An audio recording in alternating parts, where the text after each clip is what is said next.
Asibatshene basemnyango bangene bangane esicabheni abangene sesheni.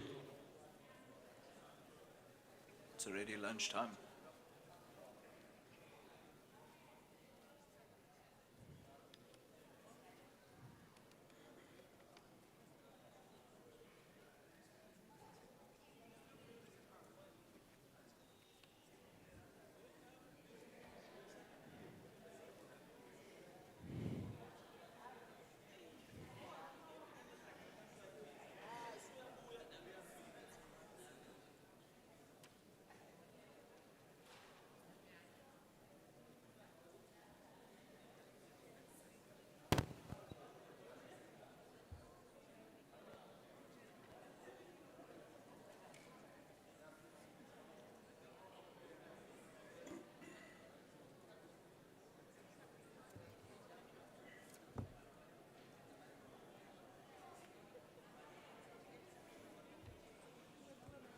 Xoliswa.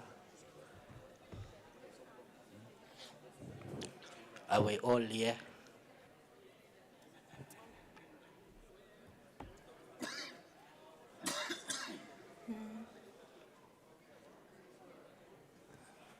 Daniel, Moses, silence. Councillor Linga, Ganes, Peterson. Councillor Baker.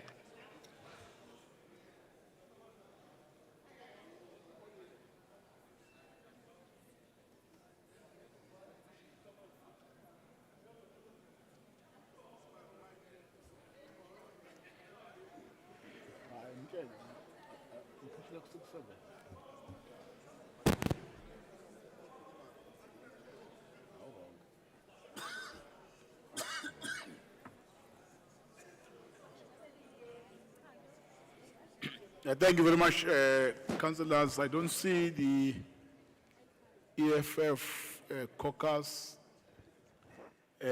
Councillors, those of you who are standing, please take your seat. Let's take our seat, councillors. Take your seat. Those who are standing, please.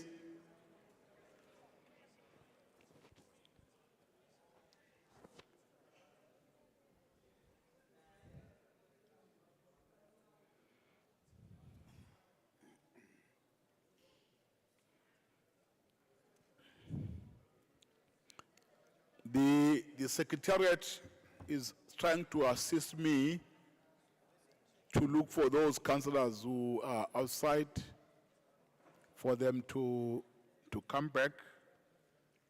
Let's maintain order, councillors. Order, please. Order, order.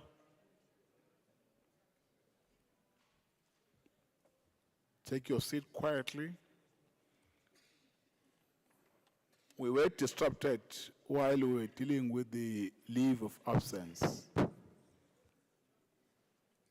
There was a hand there that was already recognized. I will take that hand, then come back to Councillor Kavenda. Thank you, Speaker. I've requested leave at 1 p.m. due to health reasons. Thank you, Councillor Kavenda. Thank you, Speaker. I was just saying that we'd like to withdraw the leave application for Councillor Kubisa. And we have two councillors, Councillor Welakazi Sabia, that will be leaving at 1 p.m., family emergency, and Councillor Zoe Solomon to leave at 5 p.m. with a personal commitment. Thank you. Okay, thank you. Thank you very much, councillors. Those are the additional leave of absence that are being submitted to council. Are all the leave of absence councillors approved? And thank you very much.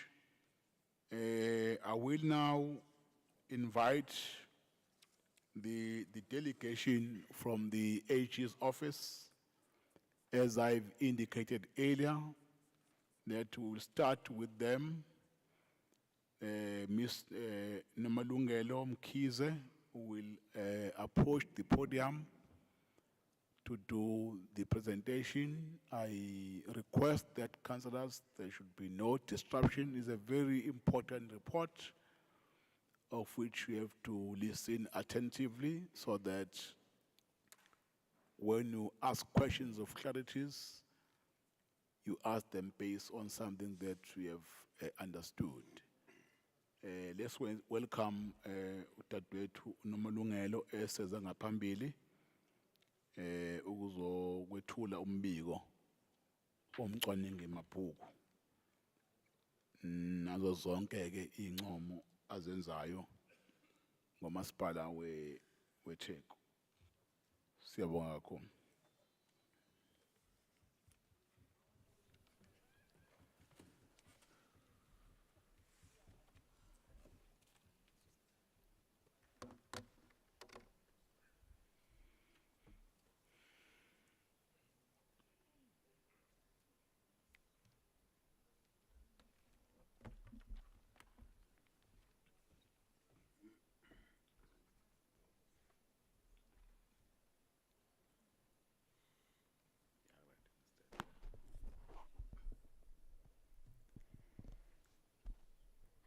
Thank you so much, Mr. Speaker, for the opportunity.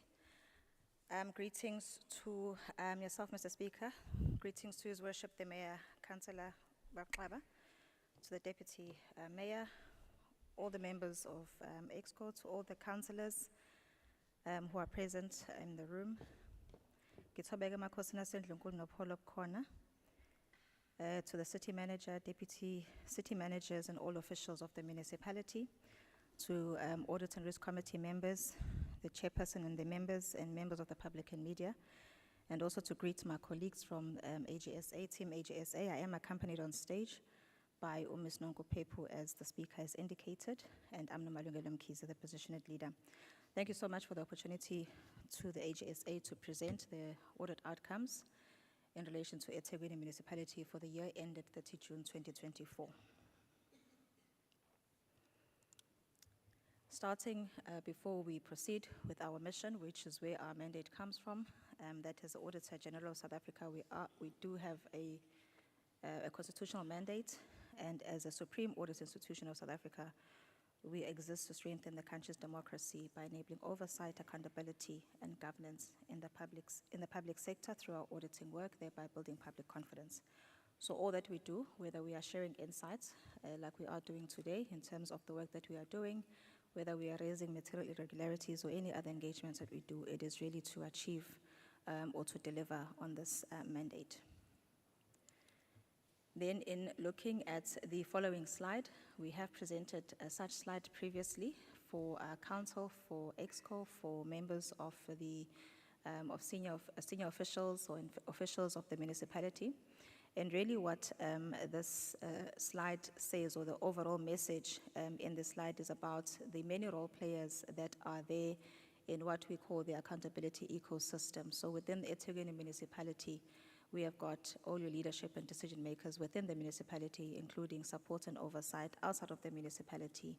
And what we want to highlight and delve into here is the roles that all have to play in ensuring that there is accountability, in ensuring that there is a proper governance within the municipality so that you achieve on the service delivery mandate and also positive outcomes. So we also feature in this particular slide, as we are here to share insights, as we are doing today, in order for us to influence council, to influence management, to act on our recommendations. But where we feel that these are not being acted upon, we will then move to enforce, where we use the process of the material irregularities. In our engagement and the work that we do, where we see the active citizenry, that they would get involved, or we expect them to be part of the accountability ecosystem, and we will have engagements with the likes of the various CSOs in order to assist us in enhancing also our work and highlighting some of the areas that we need to delve into. So within this particular slide, as I indicated, it's the critical roles that are played by various role players, whether you are an official, you are senior management, the accounting officer assisted by the internal audit committee, the internal audit unit and the audit committee, and also council with the AMPAC and the EXCO team. As council, you are tasked with the oversight responsibility in the municipality to ensure that management and officials carry out their duties and they uphold governance and are held accountable as well. I will move on to the next slide, where we just reflect on where we left off in 2023, or for the cycle for the year ended 30 June 2023.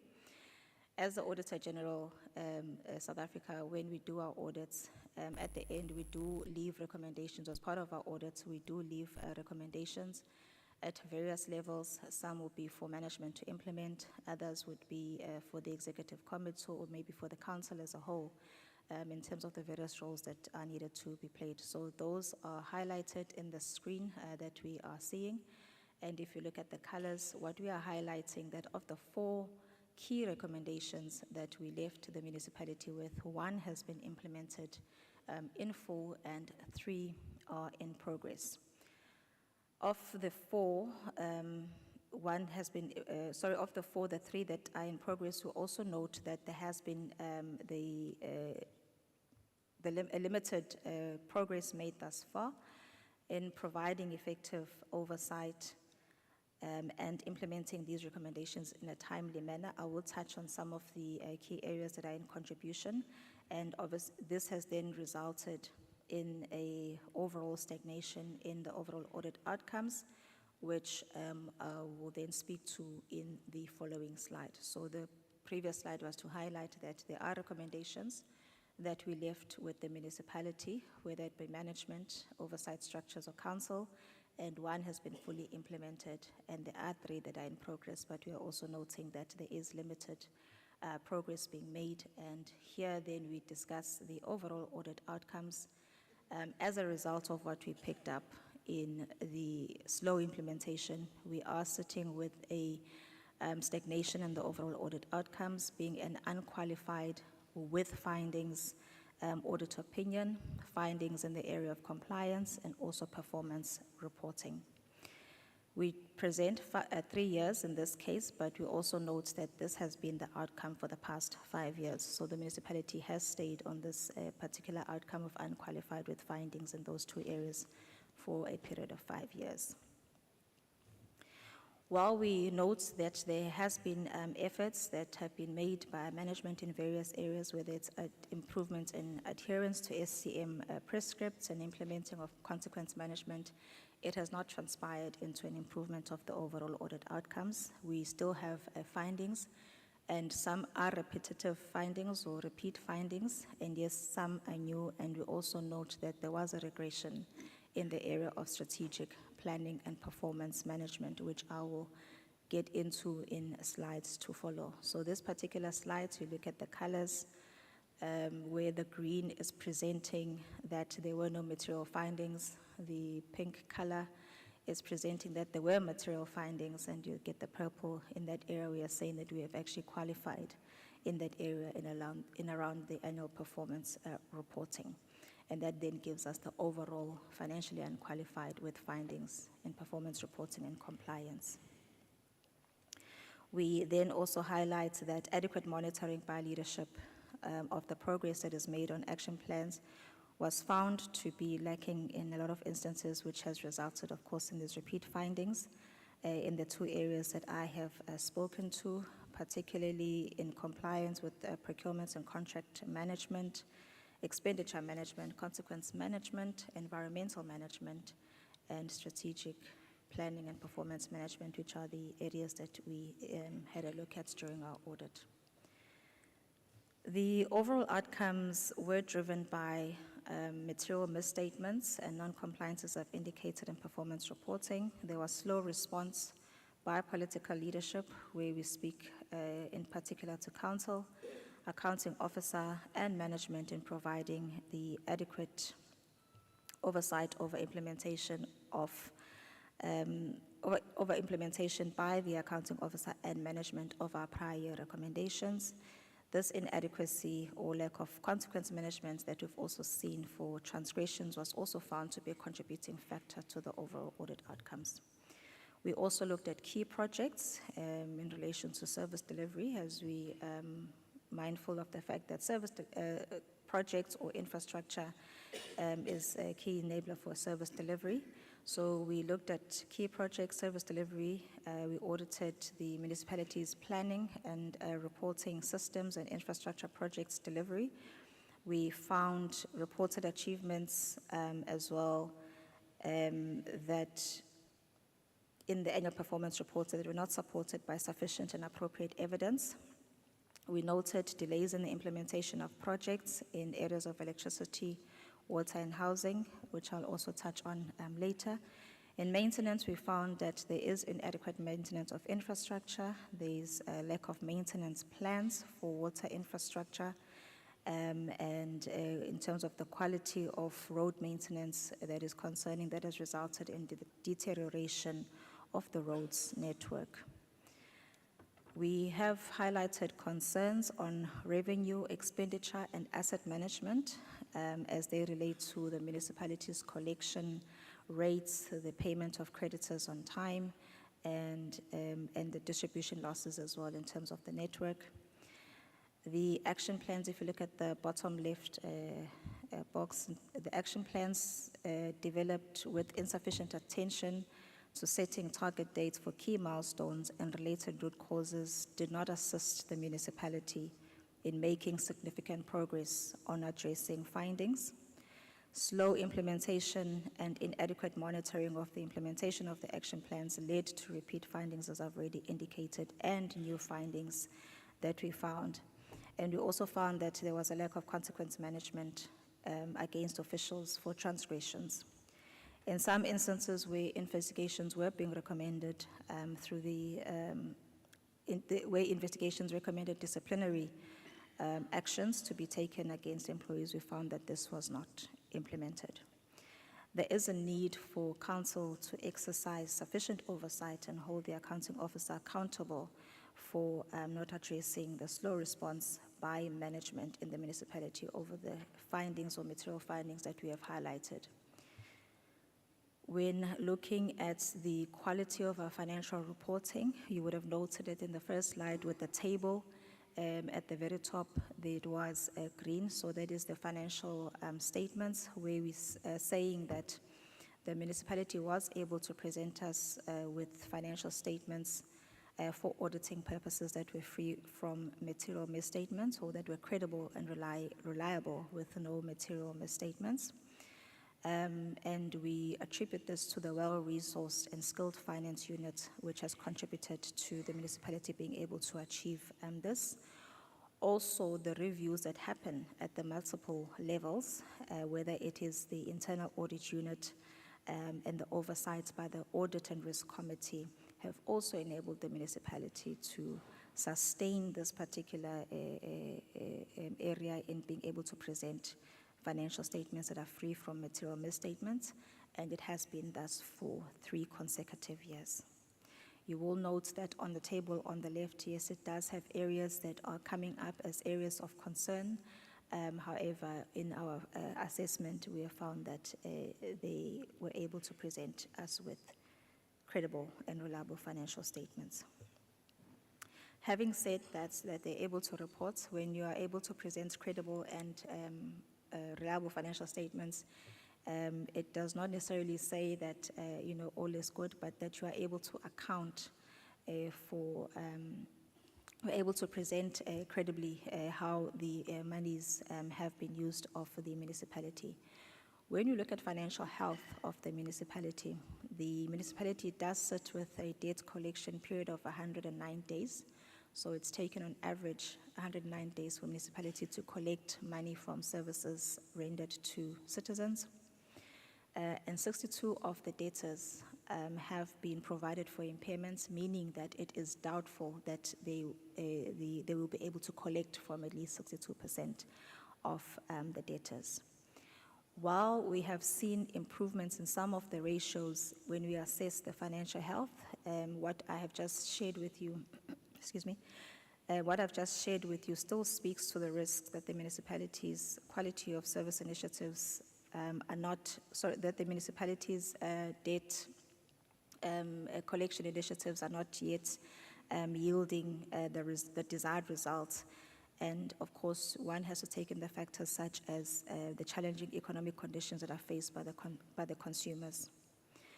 It is therefore essential that the municipality does continue to focus on these debt recovery initiatives to secure funds and the much-needed funds to be able to deliver on key municipal mandates, with the understanding that there is limited funding from a national perspective. Looking at expenditure, your average creditor payment days are sitting at 77 days, meaning it's taking on average 77 days for a municipality to pay creditors. Here, there is a risk of incurring fruitless and wasteful expenditure from interest and penalties for late payments to creditors. Infrastructure maintenance, we are also mentioning that it is critical to ensure that there is adequate service delivery, and we have noted that the increased capital expenditure and maintenance allocation has contributed to also the reduction of the water losses by 4%. We are still highlighting that the water losses percentages are still high, and it does remain a concern.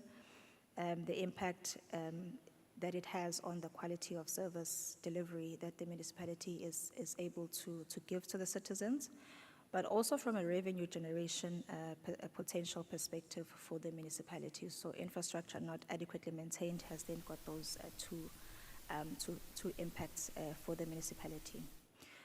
We are recommending to council to monitor the review processes in terms of the expenditure and the budget reports, that as council you interrogate the analysis that is given and the remedial actions that are presented by management, and also to intensify the oversight on the planning for and the management of infrastructure to improve the provision of services in the city.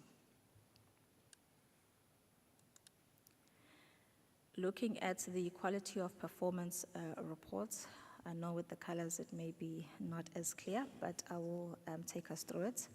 So our conclusion on performance information, where we looked at one of the plans of the municipality that speaks to creating a quality living environment where all of the key service delivery indicators sit. We, as I've indicated, it was a qualification, and we found that the quality of the performance reports was concerning. There were at least 13 indicators with material findings. Our findings on planning for service delivery, which is the blue box, included performance targets not set for some of the indicators, and some are being set at 0.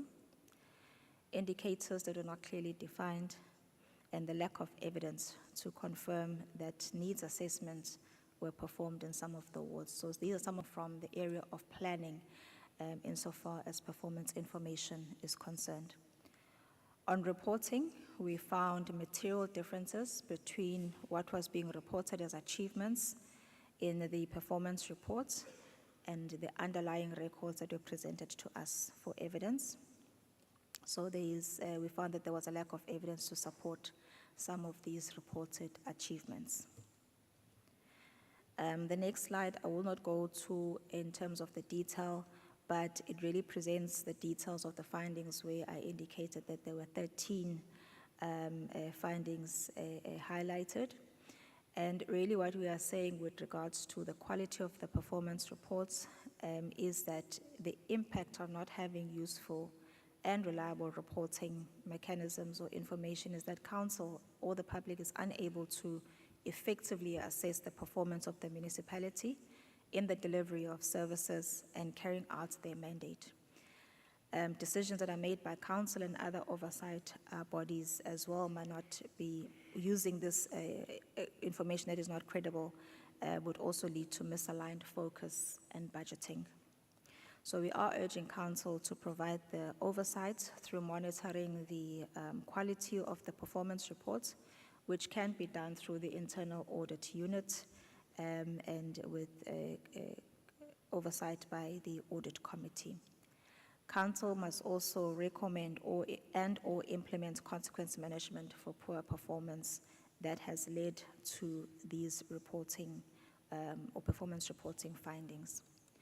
So this particular slide goes into the detail in terms of the 13 indicators that we found to have material findings. As I've indicated, there were those that had 0 or no targets. We found 4 of them. the reported achievements not supported by evidence, we had 1, and where adequate supporting evidence was not provided, we had 6 of those, and where we had material differences between the actual and the reported achievements, we had 2 of those. Achieving of key performance target, it must be noted that the municipality has presented an improvement in the achievement of their targets from 74.58 in the year ending 30 June 2023 to 83.93 in the year ending 30 June 2024. However, we also want to highlight that if you look at the targets achieved sitting at 83.93 and you look at the budget spent at 97.51%, there is then that requirement that management and council look at this misalignment and ensure that with the limited resources that there is an efficient approach to service delivery and how the monies that are budgeted for are being utilized in meeting all the service delivery targets. Also on this particular slide, having achieved or achieved an improvement in the achieving of the key performance target, one must also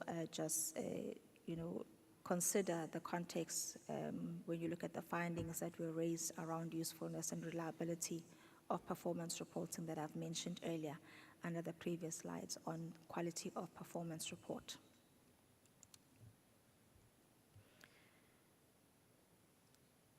So I've covered the financial reporting, I've covered performance reporting. Now we'll look at compliance. So in the color coding on this particular slide, the red or the ones looking pink are repeat material findings. So they would have been reported on previously, and then the ones in the yellow are then our new findings. So in the audit of compliance, we highlight that there has been a lack of adequate implementation and monitoring of progress in relation to the action plans to address our prior year findings and recommendation. This has resulted in those repeat findings or repeat material non-compliances with legislation.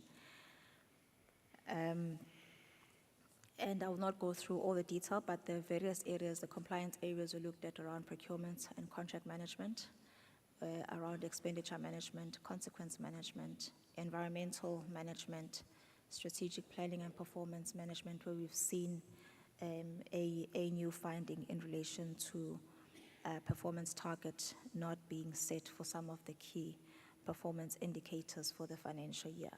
And as you can see with procurement and contract management, the areas around the SCM coming through again, and the new one being where municipal officials have failed to disclose their interest in municipal contracts.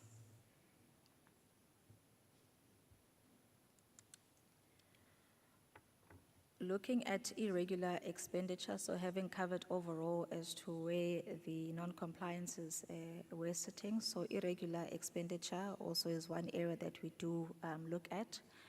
We are noting a decrease in terms of the irregular expenditure incurred in the year. So in 2022-2023 year, there was 2.4 billion that was incurred. In 2023-2024 year, this has reduced to 1.6 billion.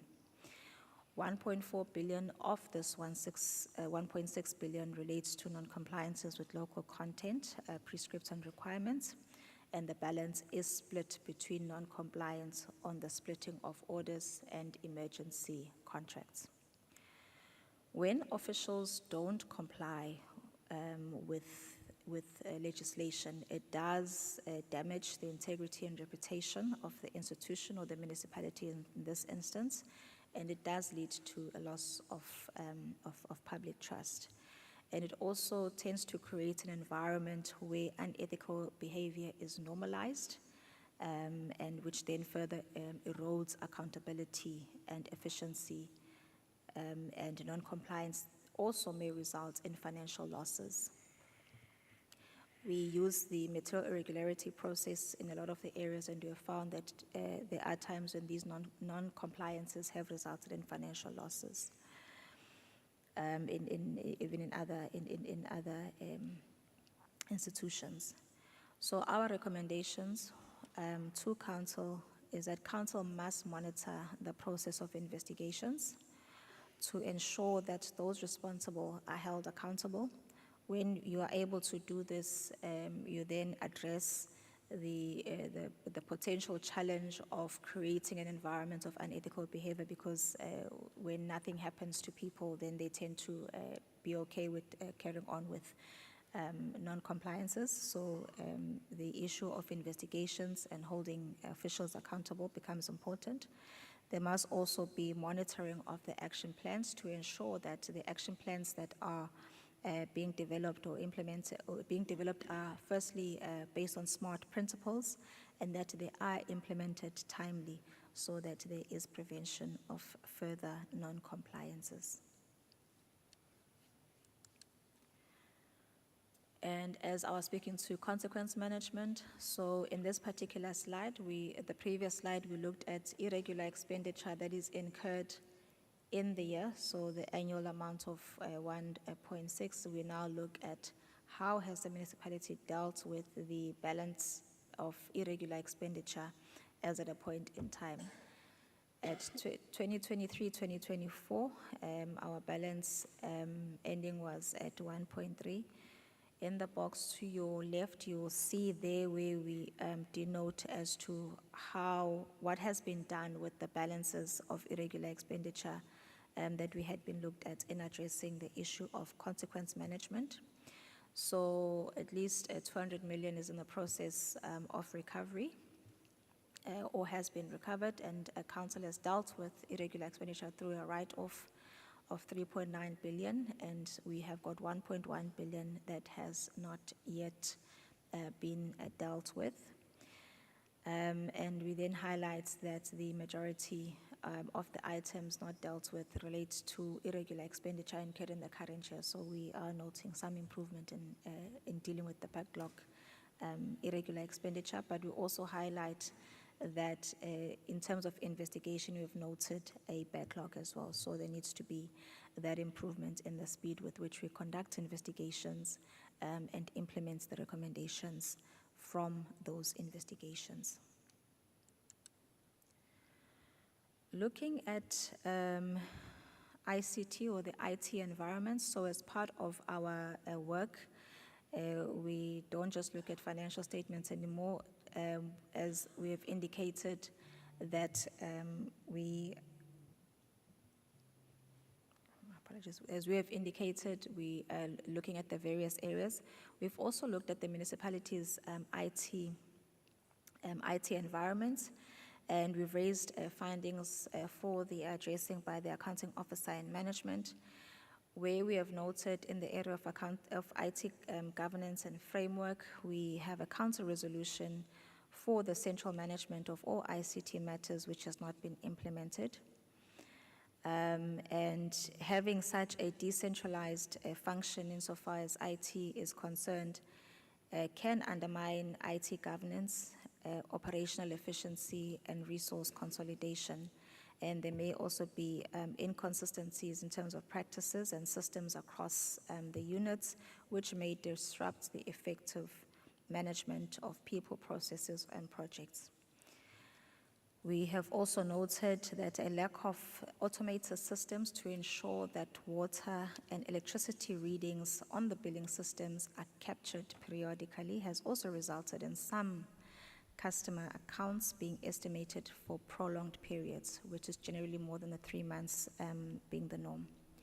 We've also noted that IT applications have not been strategically placed in terms of the service lines to enable and support key service delivery performance objectives, such as critical data for housing, water and sanitation, electricity services, is fragmented across the municipality or across the databases, then limiting timely access when there is a need to access all this information and making informed decisions. Cybersecurity, we cannot conclude on our ICT outcomes or review by not looking at cybersecurity. As we all know, it has become an ever more critical for any organization. So we have looked at the cybersecurity within the municipality, Weaknesses in this area heighten the risk of attacks, compromising data integrity and availability, and disrupting critical business applications, and in instances may also lead to financial losses. So those are the findings that we have presented to management to ensure that they are looked at and they are addressed.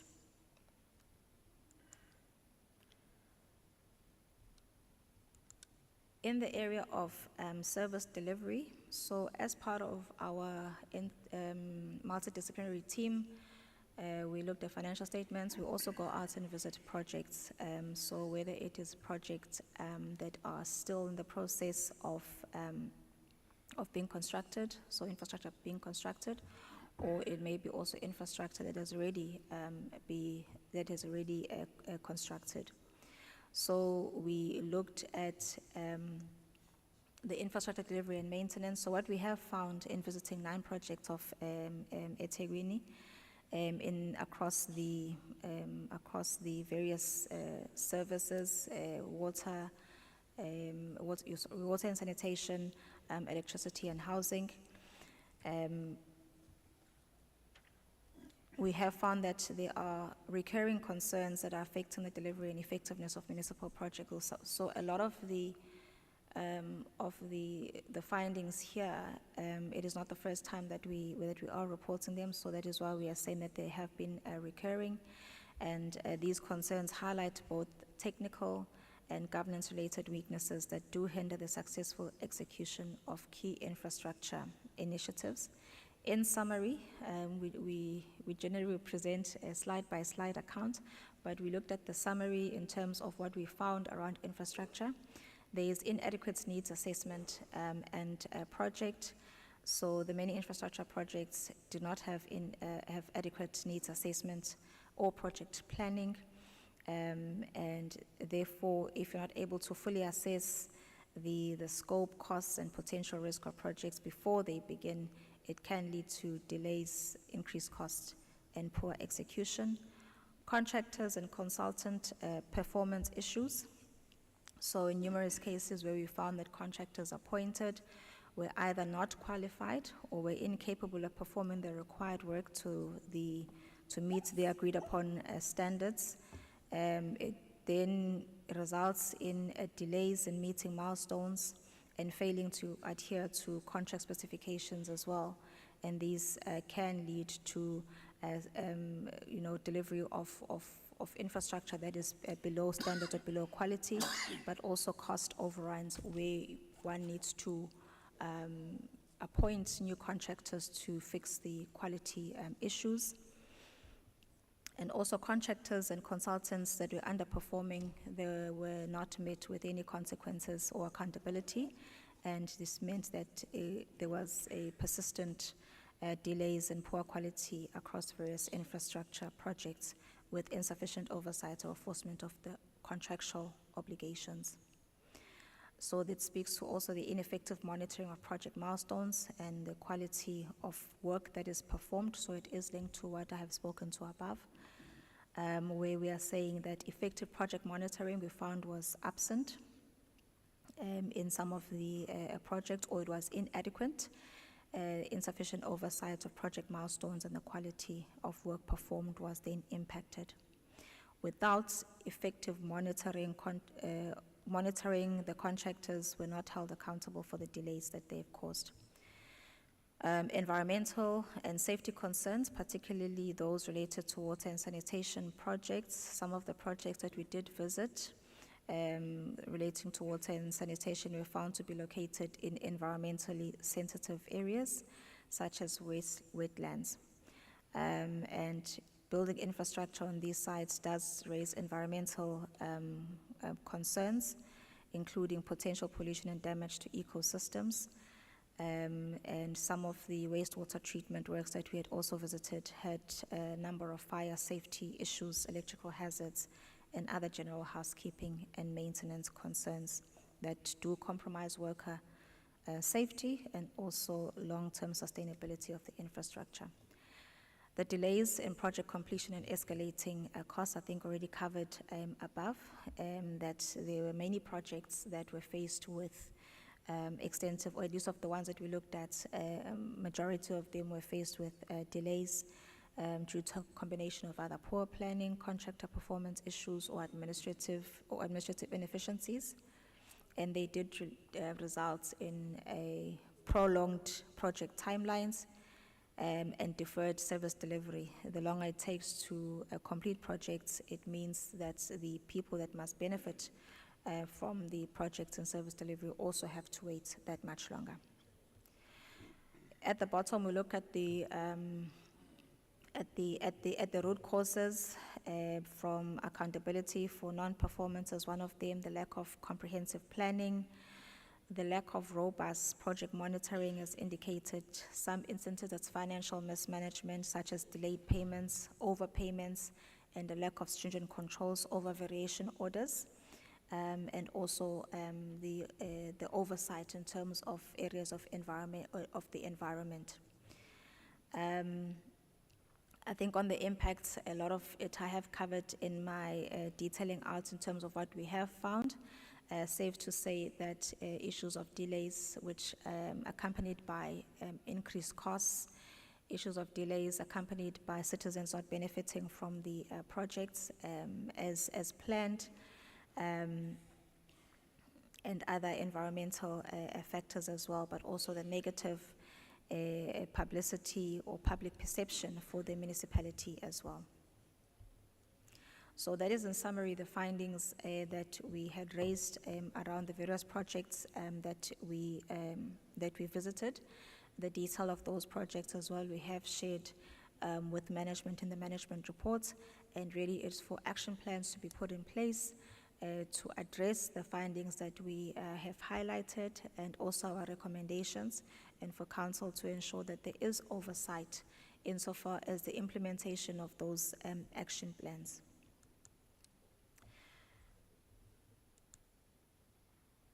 On the area of material irregularities, majority of us are familiar now with this process, but just to highlight as to where we come from with relation to the extended powers. So over the many years, as the Office of the AG or AGSA, we've reported many a times on same or similar messages about the mismanagement, leakage of public funds, and the continuous increase of irregular expenditure without any consequences. So that it had been what was the issue insofar as the public sector is concerned. And also these, as we had reported them, were also replicated by the public, civil society organization, and other oversight structures. So we then implemented the MI process, which was effective from the 1st of April 2019, which was through the Public Audit Act that was amended to give us these extended powers. These powers were also designed in such a manner that we are granting the accounting officer, accounting authority, an opportunity to address the material irregularities. So when we issue a notification, we do give opportunity for the accounting officer to address the material irregularity once it has been identified, and only when adequate or appropriate action is not being taken, it then triggers the additional actions that are then implemented by the audit office, which ultimately could lead to a certificate of debt, which is issued against the accounting officer, where in particular financial losses have been incurred.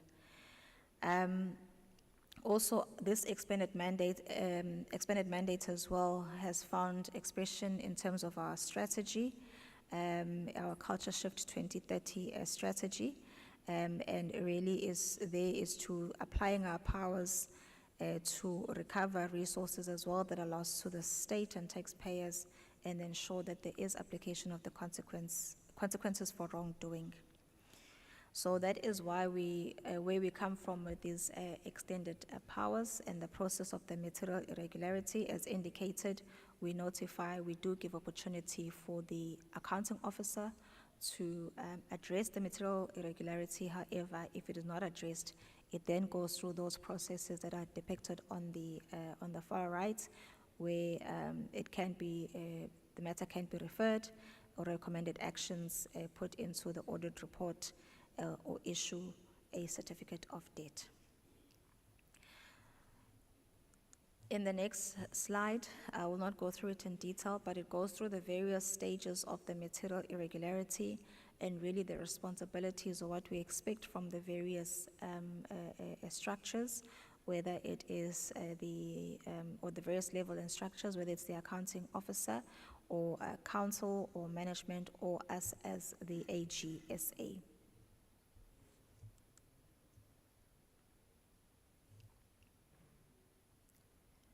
So on the status of material irregularities for the municipality, we have 2 material irregularities that have been resolved through appropriate action being taken by the accounting officer.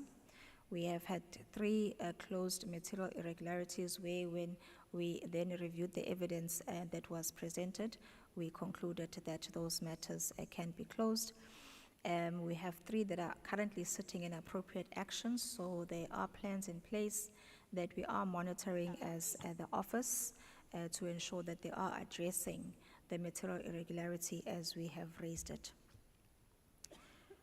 There are also others that are sitting with our business unit at an organizational level that is currently assessing in terms of the further steps that may be required, and a new material irregularity that has been issued that is awaiting response. At the time of reporting, response was not yet due.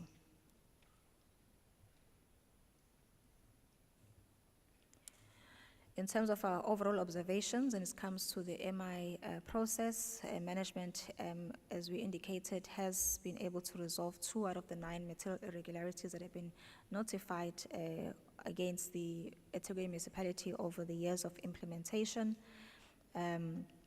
And 3, as indicated, have been closed, and 3 MIs are being assessed or were assessed by the Auditor General for further actions.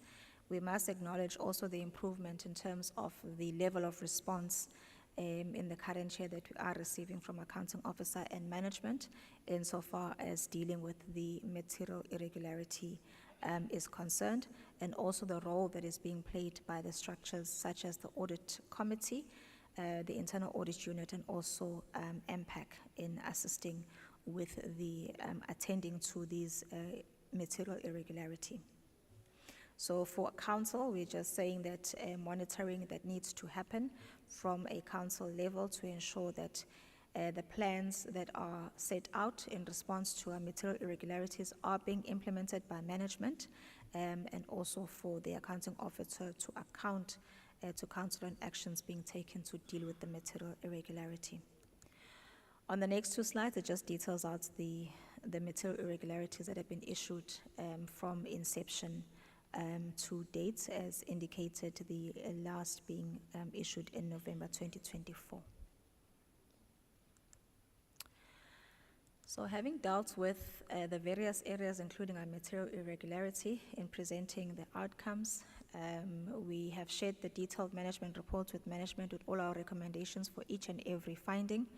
Moving then to our overall message or our call to action for council is that when you look at the root causes for the outcomes that we have seen or the findings that we have raised, they are centered around a lack of accountability and consequences, a slow response by leadership and management, and also the instability that we have seen in the SCM unit also impacting on the accountability.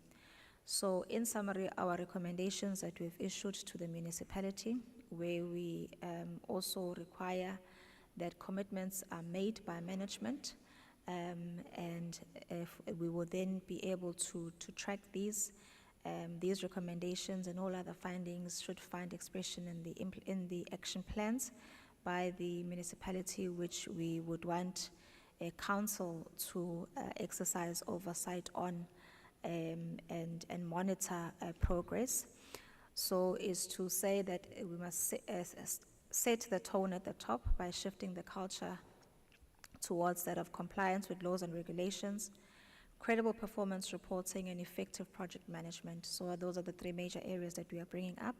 And this can be achieved by adequate oversight and enforcing accountability for transgressions, ensuring that performance is credible through the regular reviews and reconciliation, particularly of evidence that is presented to us in supporting the achievement of targets, and also including additional levels of reviews by the performance management unit and the internal audit unit.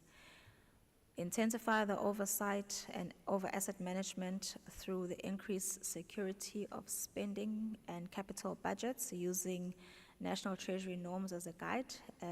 We still see that we are below, or the municipality is below the percentages insofar as capital expenditure and maintenance, though we did note an improvement. Develop an action plan that focuses on the audit reports and the key service delivery matters, and the plans should be reviewed by internal audits, and the audit committee reports on the progress to oversight bodies should also emphasize slow or limited progress so that this is also dealt with. And the head of the performance unit and the chief information officer must assess the IT applications to evaluate the efficiency and effectiveness of these systems in supporting integrated and credible performance reporting. So this is our call to action. These are the key recommendations that we have made to management and for council to exercise oversight through monitoring that there are implementation plans, and these plans are following the SMART principles, and that the monitoring of the effective implementation and the timely implementation is also done at council level. Mr. Speaker, thank you so much for the opportunity. I have come to the end of my presentation on the outcomes. I will then await for any questions of clarity. Thank you, sir. Thank you very much for the presentation. I hope there are no additions from the senior manager, which is part of delegation. Thank you to you for the presentation. Thank you to the sign language interpreter. They are doing a very great job. While we are sitting comfortable, listening, the work they do using their ears to listen, to process, and to give members of the public the message through the sign language. Siyafisa ukubabonga kakhulu, umuhle umsebenzi enwenzayo, siyabonga. As I've indicated, councillors, earlier, that I will allow council members who want to raise questions of clarities. We are not discussing this report.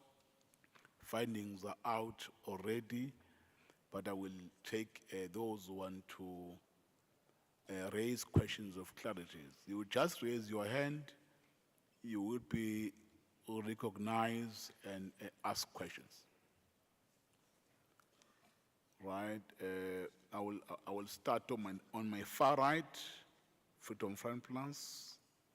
Then there's a councillor, I think it's Pillay, Councillor Mngango, Councillor Nkosi Mtu, Councillor Mia, Councillor Perte.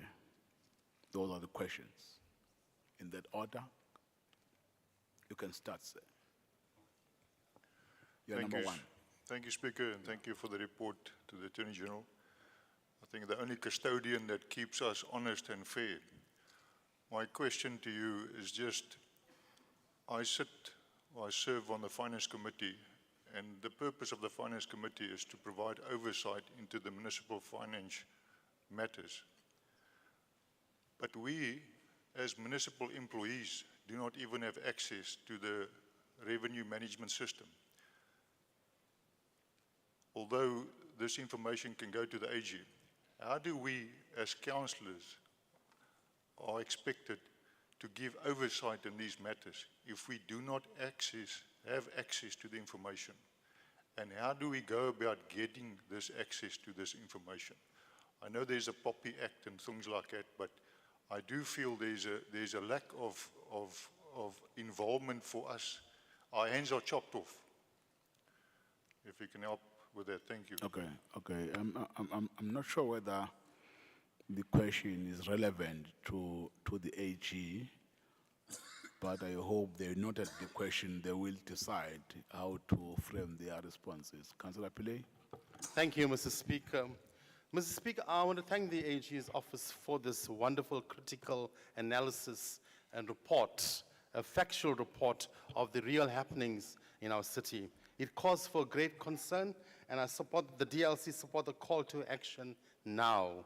Mr. Speaker, a lot of issues have been raised in terms of compliance, and it's very concerning, especially when the AG tells us there's a lack of consequence management in dealing with these type of issues. And we need to really interrogate that. My Councillor question to the AG is, Councillor Pillay, no, stop there. Don't smartle debates. Just ask a question, because what we are doing now will also prompt other councillors to be given the same opportunity the Speaker is giving you, if I don't correct you. I appreciate that, Mr. Speaker. Thank you. My question to the AG is the water infrastructure, lack of water infrastructure maintenance. What type of percentage will you say are we lacking in terms of that sort of infrastructure maintenance? Thank you. Thank you very much, Councillor Pillay. Councillor Mngqangwa? Thank you, Honorable Speaker. And thanks for the presentation, Mam Kize. And this presentation is actually a vote of no confidence to this council, and there's no way to spin it. My question, as you refer mainly around consequence management, what will you recommend should be a role or relationship between this council and CIIU, considering that they do investigations, but as council, we don't even have sight on those reports. They always get hidden from council, but the presentation talks about this council having to play oversight. How do we have to play oversight when, as the council, don't have access to these reports after investigations? And also, in your investigation, did you manage to pick up the impact of instability politically, as we've seen the changes of parties governing with the ruling party? Is there having impact on these findings, the issue of instability? Lastly, you spoke about cybersecurity, which is a major concern. In your investigation, you also raised the issue around gray areas there, but one is wondering if, while you were doing your investigation, did you manage to pick up the risk that we've seen on social media and newspapers around the company which have access, apparently, to the information of the city, which is called Solbet Company. And this company claim that they have a contract with the city to protect top information, while the city claim there is no contract, but the company has been paid a lot of money by the city without any contract.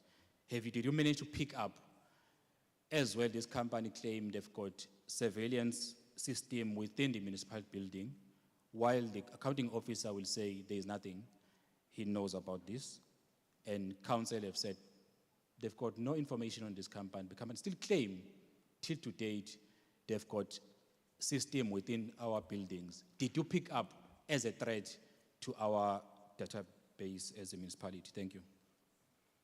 Thank you very much, Councillor Mngqangwa. Councillor Nkosi? Thank you, Honorable Speaker. Greetings to you and the whole council members and also to AG. Let me start by thanking you for affording us an opportunity to ask questions, not to discuss the AG report, but thanks to AG with the profound presentation, which comes with a lot of positivity, response from the management, of which we keep on complaining, and a lot of things like the irregular expenditure. My question is, it was raised on Tuesday, but I did not take it serious on Tuesday, but she have mentioned twice today. Slow response from leadership and also the management. What are you referring to? Can you give us more, or can you expand more on that one, so then we know as leadership from now, what is it that we need to come closer to it? Thank you, Speaker. Thank you, Councillor Nkosi. Councillor Mia. Thank you very much, Honorable Speaker. And thanks to the AG for the report. My question will be, one of the findings of the AG is that there is instability in the SCM. And SCM is a cornerstone of service delivery in the municipality. So what are the root causes of instability in the SCM? Are there any prospects to alleviate the instability or to eradicate it from its totality? Because with instability in the SCM, it means that service delivery is in a state of quagmire. Thank you. Thank you very much, Councillor Mia. Councillor Perte. Thank you very much, Chair. Thank you very much to the AG for the report. Just one question. Your indicators show that we have, over the last 5 years, been stagnant on 6 of the indicators, with performance and planning being down. A big concern in procurement and control management. And throughout, it comes through that consequence management is not being applied. It also indicates that there should be closer political control. And then it comes to the point where it indicates that a certificate of debt can be issued against the city manager in his capacity as the accounting officer. One would have to ask, at which point will we consider, or will the AG consider that, and what indicators more do we need? Because we are definitely on a sliding scale, we are stagnant, we can see it. At which point do we go to the point where we now enforce, or rather induce, the desired outcome so that we can actually go to that green indicator? Thank you, Chair. Yeah, thank you very much for those questions. I will again invite the team from AG to respond to all the questions. Over to you, Ms. Malungelo. Thank you, Mr. Speaker, for the opportunity, and thank you to all councillors for the questions that have been posed. I hope I'll be able to answer all of them. I tried to write this fast as possible. I think the first one, Mr. Speaker, was for maybe the municipality insofar as access to systems for the work that needs to be done for oversight purposes. The one on infrastructure maintenance, currently we have audited and we found that the allocation for maintenance overall is 4.9% and the National Treasury norm is around 8%. So that's basically where the gap is. That needs to be considered. There has been an improvement, but yes, it is still falling short of what the norm or the recommendations through National Treasury are. In terms of, probably going to try and put together the consequence management and the role of council and the irregular expenditure investigations. Within the municipality, yes, the investigations are being done by the CIIU, but you also have the MPAC, which sits as your council committee looking after the area of consequence management, and that particular committee should be the one to assist the council in dealing with issues of consequence management, so the follow-ups on the investigations, as I've indicated in part of our recommendations, that council must worry themselves around other investigations being done, and then what is being done in terms of the recommendations. And the MPAC plays quite a critical role in ensuring that those happen, working together with the various structures such as the disciplinary board. And in terms of response by political leadership, as we've indicated or have been indicating about the slow response, in my presentation I spoke to where there are action plans being developed, that they must follow this SMART principles, so not just having action plans for the sake of action plans, but that, you know, they must follow the principles, including having time frames, and that then helps in terms of following up as to by this time this should have been done and where are we with that. So the question that should be asked by leadership being the council. So actually the exercise of oversight is requesting those reports on the implementation of the action plan. So firstly, that an action plan is in place, it follows the SMART principles, and then requesting for those timely feedback or timely reporting on those, on the implementation of the action plans. Generally it is done on a quarterly basis, so that there is tracking of the implementation. So that is where then council can improve on the exercising or the timeliness, and it should then assist in attending to the slow response, where the more you are reviewing it, you are able to gather. Instability at SCM, I think there's a couple of acting roles currently, so then the positions that are currently vacant then needs to be addressed, so that there is some stability in SCM as well.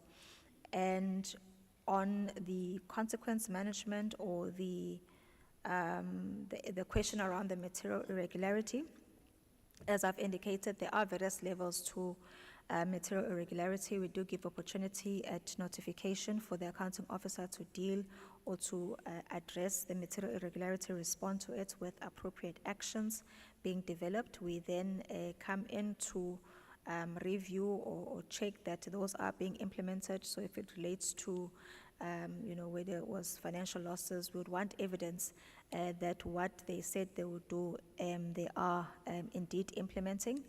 Where we feel that those actions are not being implemented, we then start the process of taking the further action through the AGSA as an organization, and that includes putting the recommendations in an audit report, because when we do issue the material irregularity, the response from the accounting officer would not necessarily be included in an audit report. We will do the monitoring, but once we are putting the recommendations or remedial action in the audit report, it then becomes public as well. So then the accountability is then enhanced in that way, that we now know what the accounting officer should be doing because it sits in the audit report.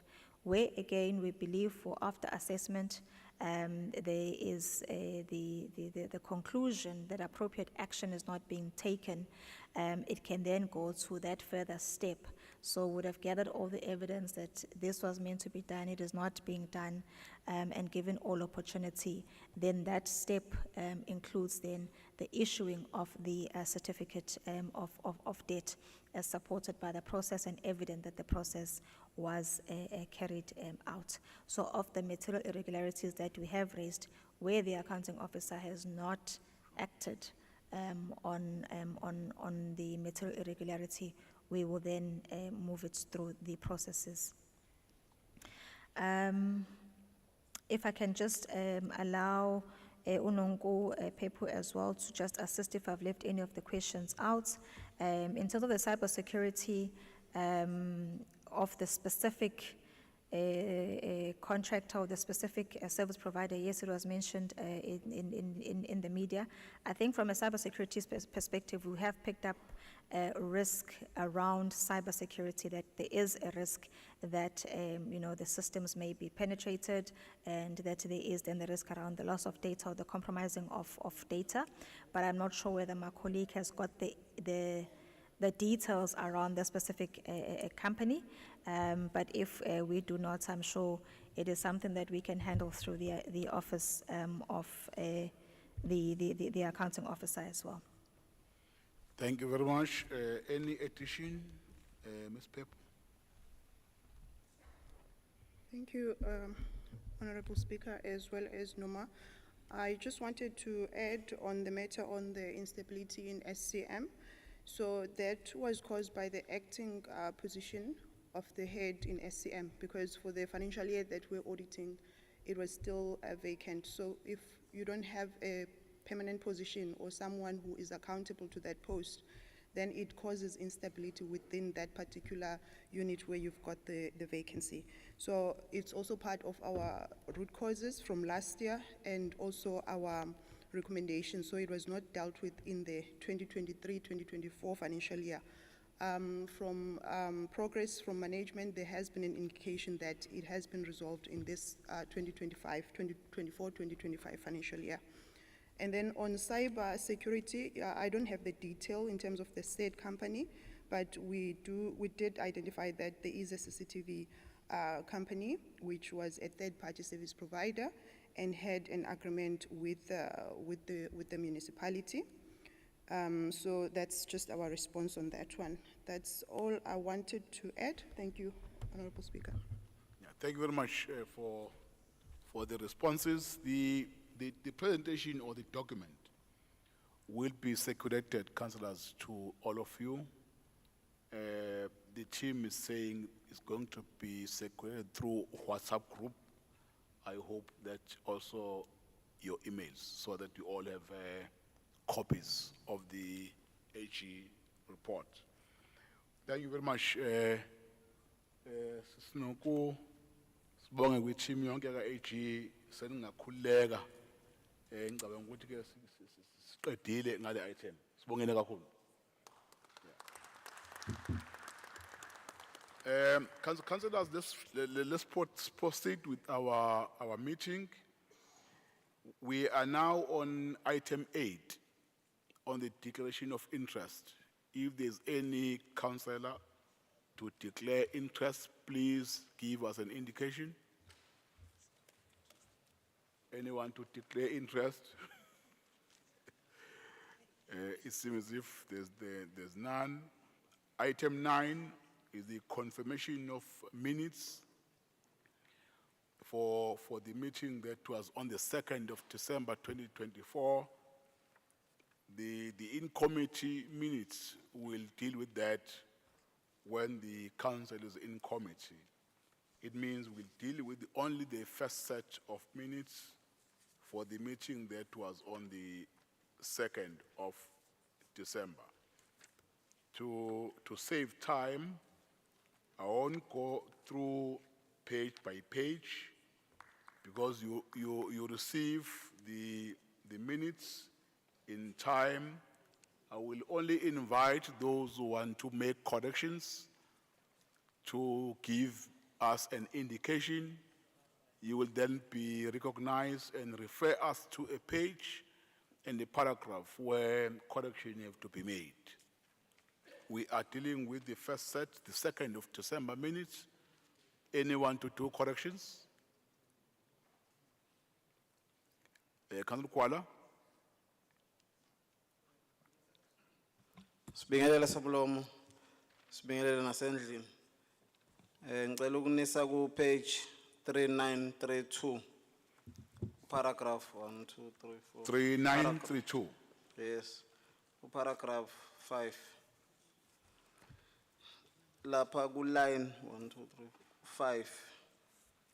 It's noting that they have been ongoing protest, not protect, in the city hall. A comment by IFP. Councillors, I'm sure you all can see page 3932, the paragraph Councillor Kuala is referring to. Yeah, thank you, Councillor Kuala, for those corrections that are being captured. Any correction? Any corrections? Is There are no corrections. May I have the hand that move for the adoption of the minutes?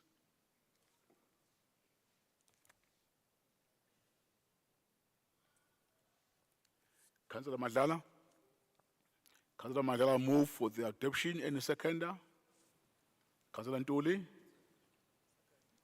Councillor Ntuli Mpopo? Mpopo kuthulile. Second. Siyabonga Mpemba for that. Minutes have been moved and seconded. Thank you for that. We will now move to item 11. Item 11 are questions in terms of section 27 of the Rules of Order. These questions, the first question is on page 6 in our agenda. Sorry, Somlom. Yes, Councillor Kwan. Item 10, matters arising. Oh, okay, thank you. So, 10, okay, thank you. Anyone with a matter arising from the minutes so that we are procedural? Councillor Kuala? Ngiyabonga. Sorry about that. Ngibonga Somlom.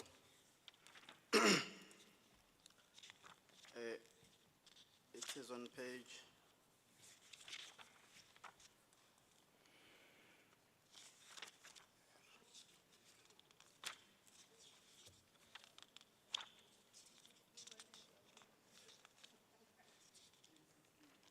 Uxolo Somlom ngidwelwe ipage la.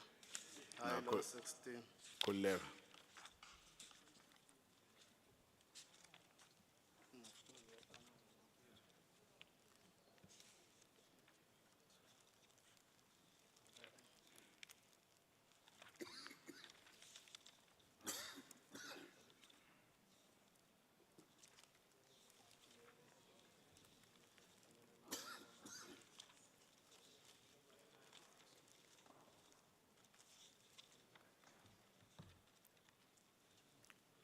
Awulekelele nawe Somlomo kule yempucuzeko maskandi.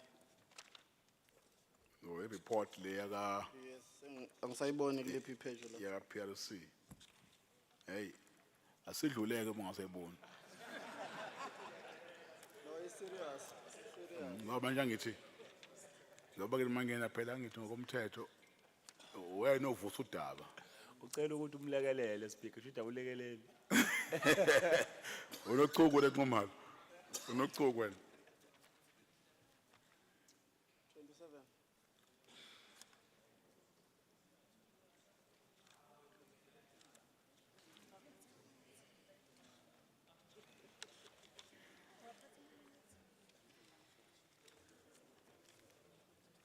Kodwa ke Somlomo, I think the mangas ipage ingasaliboni.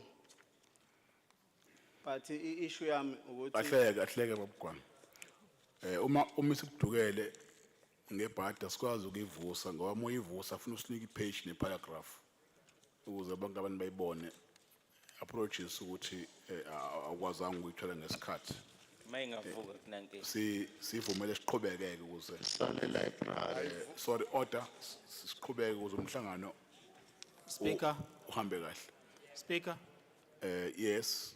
mhlambe ngamsiza, I think u refer ku page Order, 3971. order, Miyeke, mengavuka ivuka Nkosi yami. order.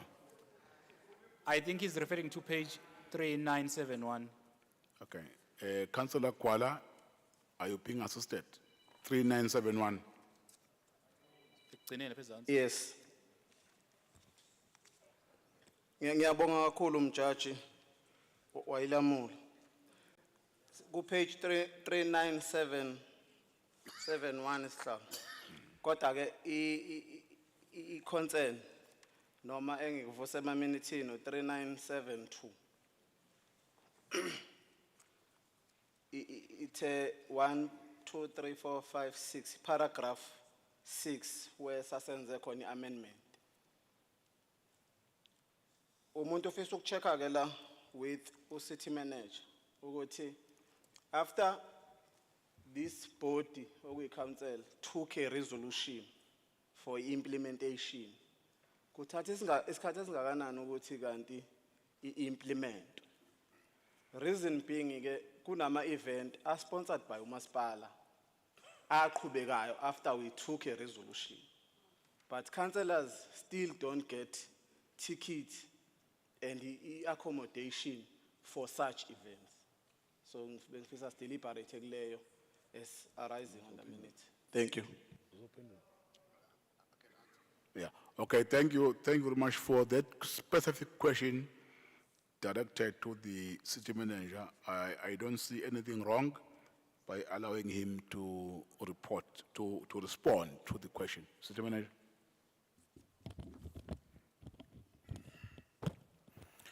Thank you very much, Honorable Speaker. Thank you very much, Mpepete, for that question. We are implementing the resolution that was taken by Council. However, in doing so, we have to be considerate of the cost-cutting measures that are sent to us by National Treasury to ensure that we are financially sustainable. So if those events will end up being kind of free for all in the process, it might end up affecting the sustainability.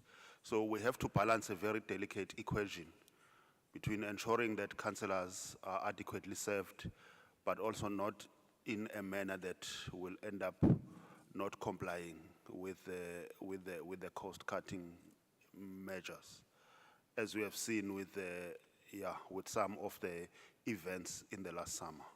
But we will try to ensure that the distribution of those tickets, access to specific events is done in a fair manner that seeks to balance that delicate equation. Thank you, Speaker. Yeah, thank you very much for the response. We are on now page 6. The first question on page 6, may I invite members of the committee to provide a response to the question. I will also remind you that responses have to be emailed to the author of the questions. Thank you, Honorable Speaker. Indeed, the response will be emailed to the author. Answer to question 1, the aqueduct system have experienced significant pipe failure due to aging infrastructure. Over time, all the pipes become prone to burst and leaks, often exacerbated by fluctuating pressure levels. As the water network team, we address these issues promptly to restore water supply efficiently. Question 2, some faults take time to detect, but we address them promptly once identified. Each fault is launched in a system with a reference number, unlike household with meters to track usage. Water loss from leaks is estimated theoretically without exact figures, requiring specialized measuring device for accuracy. 3, the bulk water infrastructure section within water networks operations focuses on inspection truck mains for leaks, access, grass cutting, tree clearing, and maintenance. With aging infrastructure, hidden leaks are more likely leading to unexpected issues. A detected team addressed these promptly, deploying the resources for timely maintenance. Records are kept for audit. 3, the cost estimate for roads, riverbanks varies as multiple departments are involved. For example, plant services provide equipment like TLBs, excavators, and loaders at a rate-based cost. A job cut is completed after repairs, and the cost is allocated to the operations budget. While water operations focuses on maintaining, repairing, and resolving faults, all costing is managed by plant services and auxiliary services.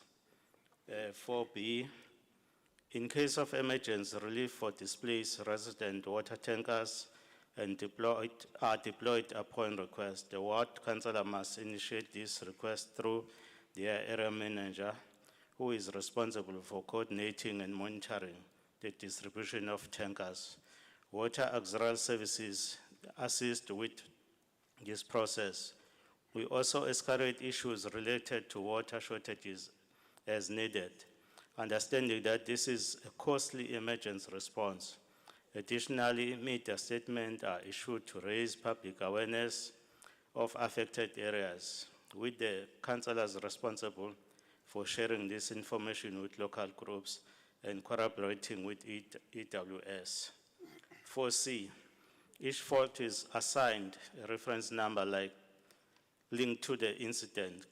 Claimants must provide proof that the issue is municipality related, including photos, videos with date and time, and affidavit from the incident scene.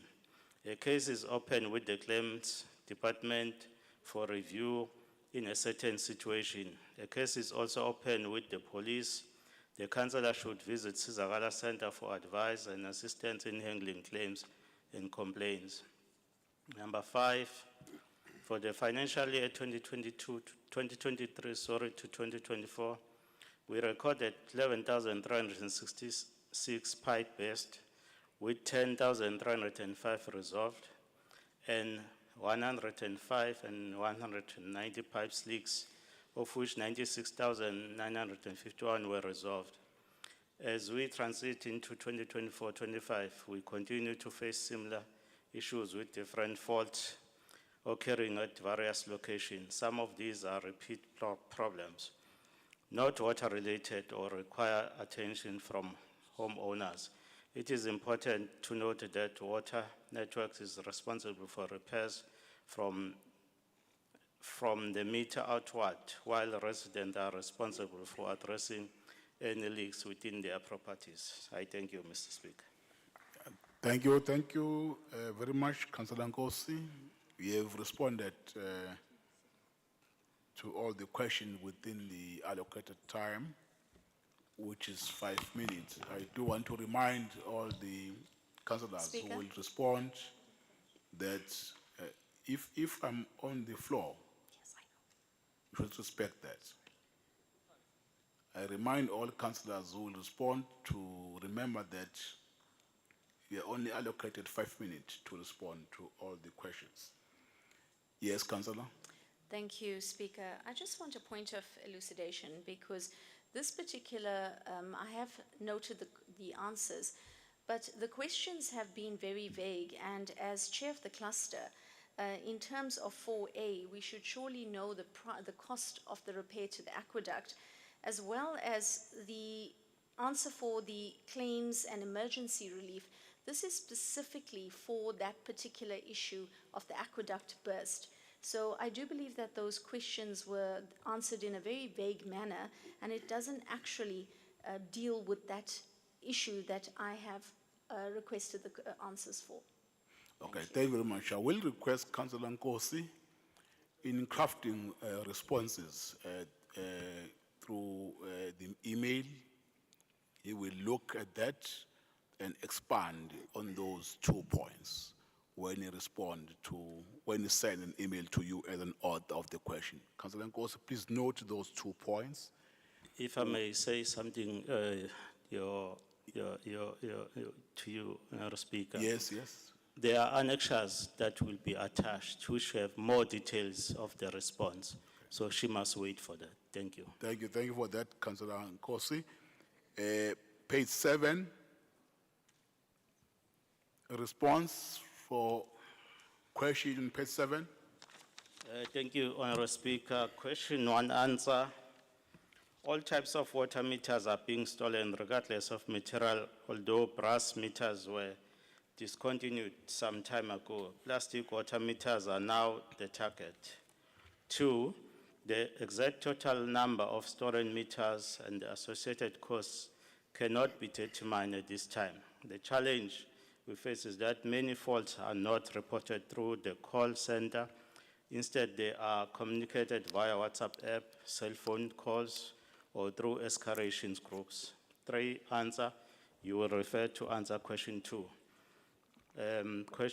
Answer 4, meter faults can be addressed and resolved within a reasonable time frame, 24 hours to 48 hours provided that all necessary resources such as budget and materials are available.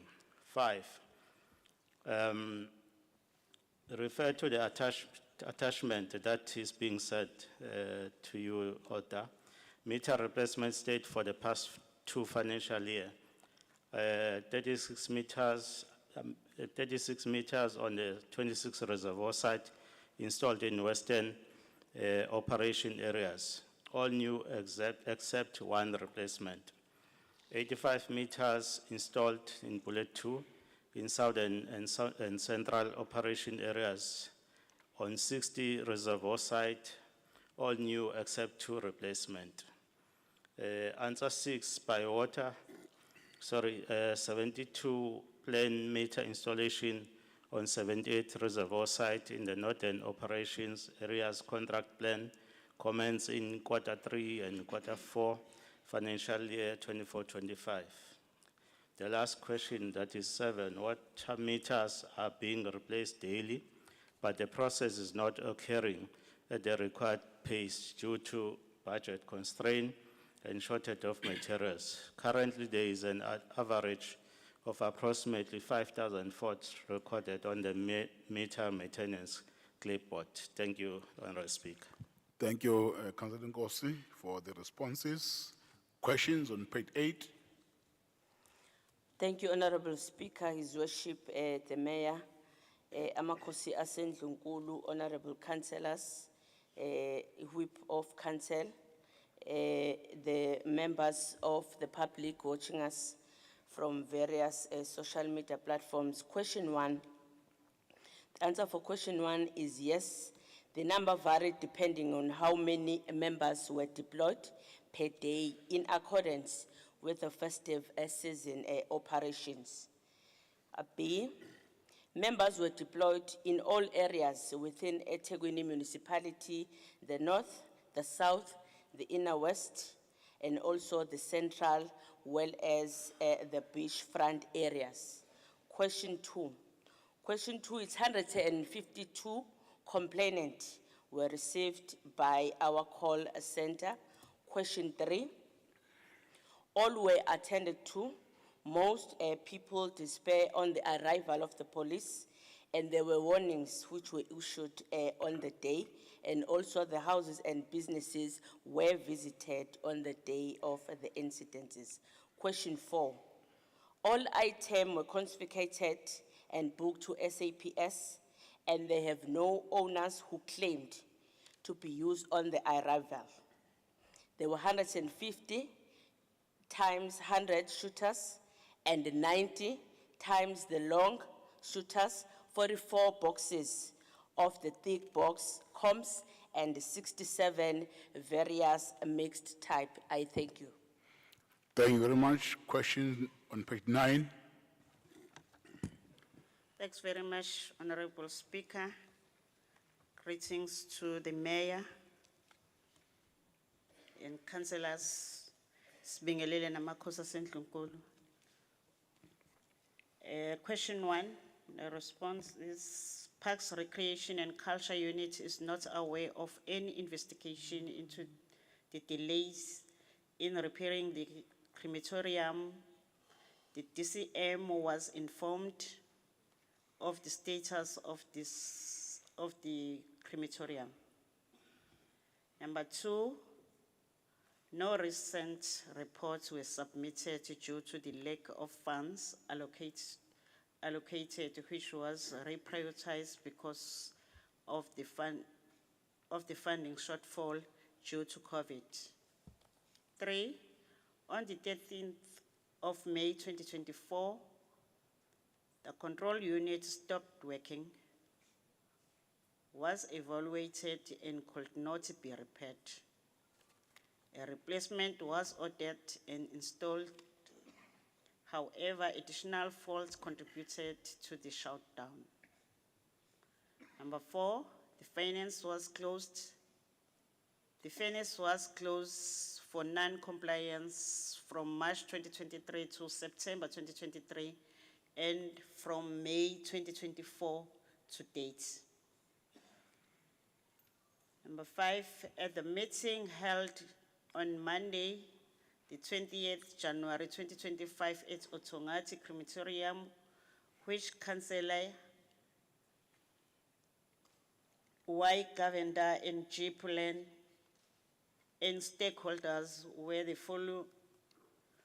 following was discussed and concluded as a way forward. The service requested is currently on SSS for the repairs. An annual certificate will continue and be awarded as per SCM's processes. Venerem Crematorium agreed to assist with technical information to diagnose the fault with the furnace electronics, as they have experience in the repair of Downson and Masson furnaces.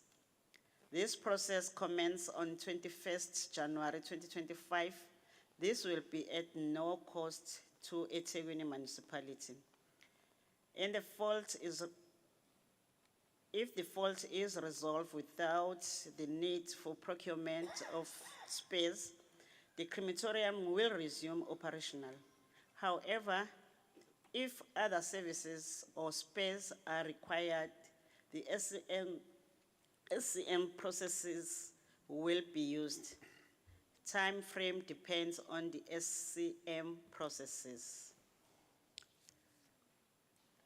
Question 6, the risk and compliance assessment will be conducted to determine if the current facilities can be upgraded within the existing legal frame that control crematoriums and mitigate any associated risk to residents and environment. This process will take approximately 4 months to complete.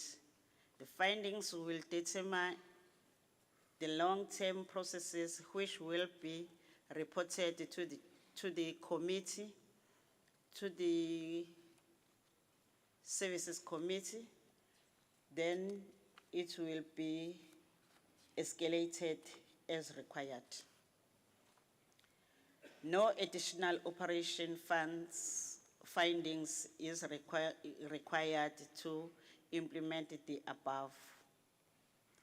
8, a press communication was released in November 2024 by Communications Unit and published in the community-based media publication.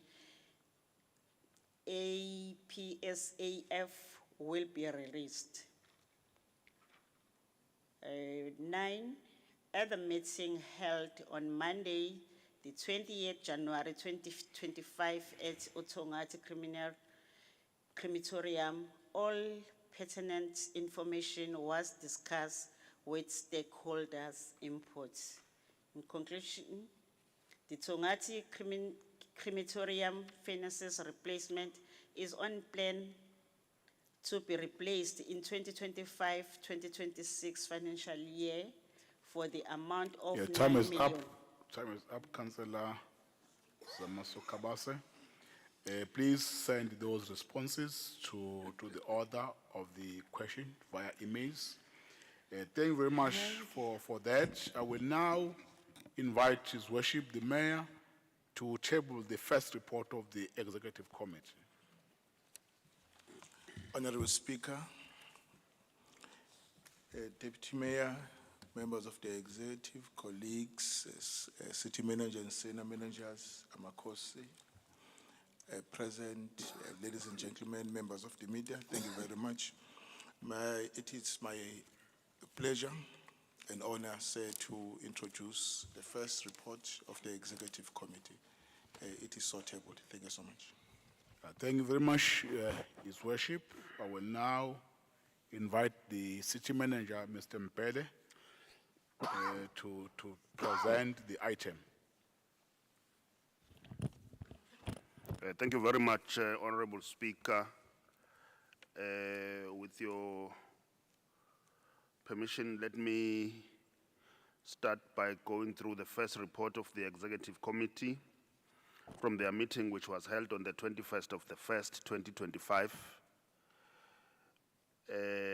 Item number 1 is the ratification of approval in terms of the Rule of Order 28(1)A of the Rules of Order bylaw for the DP World Tour Investec SA Open Golf and Business Event Series sponsorship. However, prior to Council making that particular decision, there are some corrections that His Worship I request he be given an opportunity to make on the actual resolution through you, Honorable Speaker. Okay, thank you. Before we invite, we acknowledge those on the speakers list. Let's invite the mayor to do that necessary correction so that when we engage on a proper recommendation. Your Worship. Thank you very much, Mr. Speaker. I'm just redrafting the actual resolution, but it doesn't depart from the essence of the resolution, Speaker. 1.1 will read as follows. That the action of His Worship, the Mayor, Councillor V.C. Xaba, in his capacity as the chairperson of the Executive Committee, of approving the host city support and participation at 5 million rand for the DP World Tour Stroke Investec SA Open Golf and Business Event Series co-sponsorship as a matter of agency in terms of Rule 28, Sub-Rule 1A of the Rules of Order, Bylaw 2024 is amended, following a recommendation of the City Manager be ratified. 1.2, that Council authorizes Invest Durban Unit to arrange, document, and report on the full rights and benefits package plus legacy investment program goals. Full stop.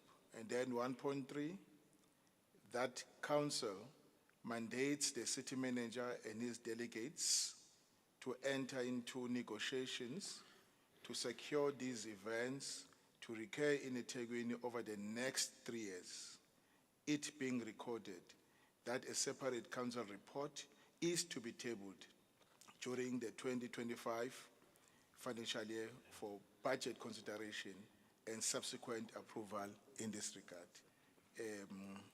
Full stop. Thank you very much. I'm sure, Chair, Speaker, you'll find it in order. Thank you very much. Thank you very much, Your Worship, with those corrections. I've got speakers that I want to invite, but I see a hand from Councillor Mteto. Thank you, Mr. Speaker. May I request that through you, the Mayor reads again recommendation 1.1 and 1.2. Thank you. Okay. There's a request, Your Worship, to repeat. I request that to be slowly so that those who are capturing what we are reading will be able to capture. Again, because then is an amendment being done now, then we would accept that. Thank you very much, Mr. Speaker. No, I'm so sorry. I'm using a wrong term, not an amendment. Your Worship. Thank you very much, Mr. Speaker. 1.1, that the action of His Worship, the Mayor, Councillor V.C. Xaba, in his capacity as the chairperson of the Executive Committee, of approving the host city support and participation at 5 million rand, brackets 5 million rand, for the DP World Tour, Stroke Investec SA, that's South African Open and Business Event Series, co-sponsorship as a matter of agency in terms of Rule 28, Sub-Rule 1A of the Rules of Order, Bylaw 2024 as amended, following a recommendation of the City Manager be ratified. Then I move to 1.2. I think the requester is satisfied with 1.1. He doesn't want me to move to 1.2, sir. I take the reins back to you. Okay, thank you very much. The first speaker is Councillor W.C. Bia, Democratic Alliance, Freedom Front, number 2, IFP, Councillor Kuala, number 3, number 4, Councillor Mwango, with 1 minute from Independent. I can't see in full name, Councillor Said.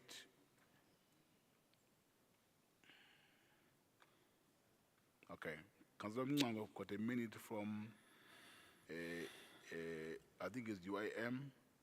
They've got 2 minutes from APC and PFP. Then we have Councillor Ismail, ACC, then you have the mayor. Councillor Sbia? Siyabonga Speaker, Sibingelele. Order. Order, Somlo. There's a point of order. Sacela ukuthi uyilungisa lapha ukhansela uNxumalo not ukhansela uGwala ku item page 11 item 1 is khansela uNxumalo. It's Councillor Ngomalo with 3 minutes. Yes. Donated by the EFF. Speaker, Right, okay. Speaker, Councillor Ngomalo, Speaker, yes. Councillor Said. Said.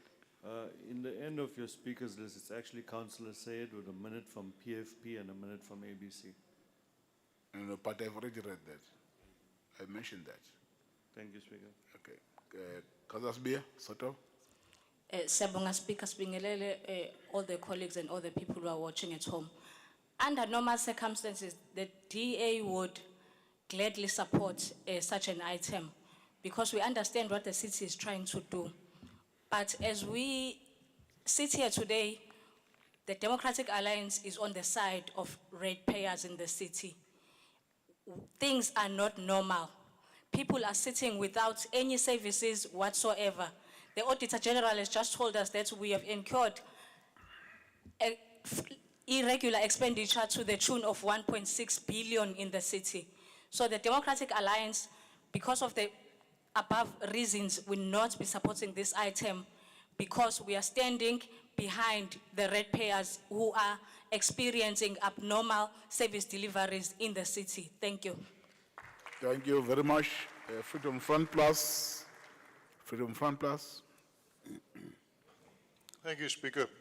You know what, in the past couple of years, I've supported all these initiatives for sports because I understand the importance of the tourism industry in Durban. I mean, today our city, our water is 26 degrees, the best place in the world. I mean, 26 degrees is our ocean water. In the winter, it's 22 degrees.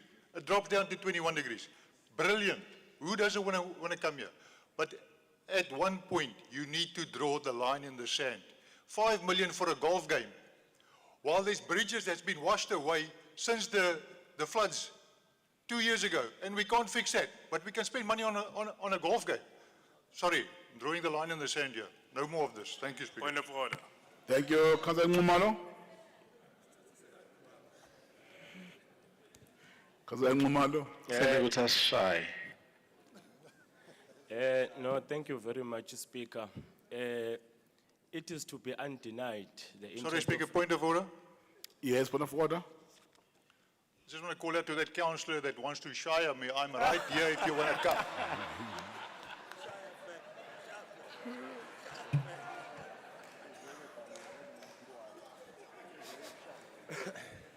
Yeah.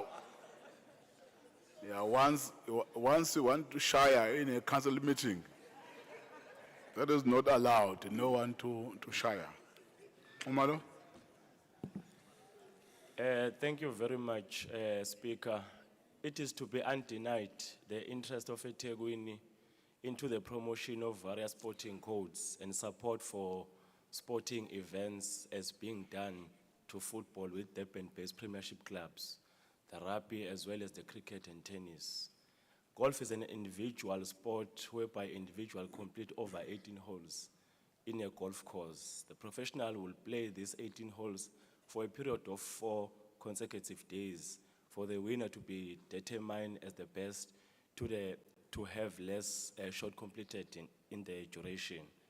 Over the years, golf has presented as a view of being an allied sport. That individual have to pay greens to take part in playing. That cause are in secluded areas that the sporting equipment for golf is pricey. These elements have limited exposure of previous disadvantaged access, support participation. Even in our education curriculum, golf hasn't seen the rise of its shine. As eThekwini, we have the privilege of having 3 golf courses in the municipality asset book. Though 2 of these courses, Windsor and Sinkrem Pauper courses, are not best graded in comparison to Durban Country Club as to host this international event of international standard grade, counting to the fact this asset has been provided to private owned for upkeeping. As eThekwini, you have the privilege of 3 golf courses. A professional player still needs a coach so that they can be assisted for various improvement. Also, to be supported by manager, KD. Your time is up. As IFP, we support this item. Thank you very much. Yeah, thank you. Thank you very much, Councillor Ngumalo, Councillor Mwango.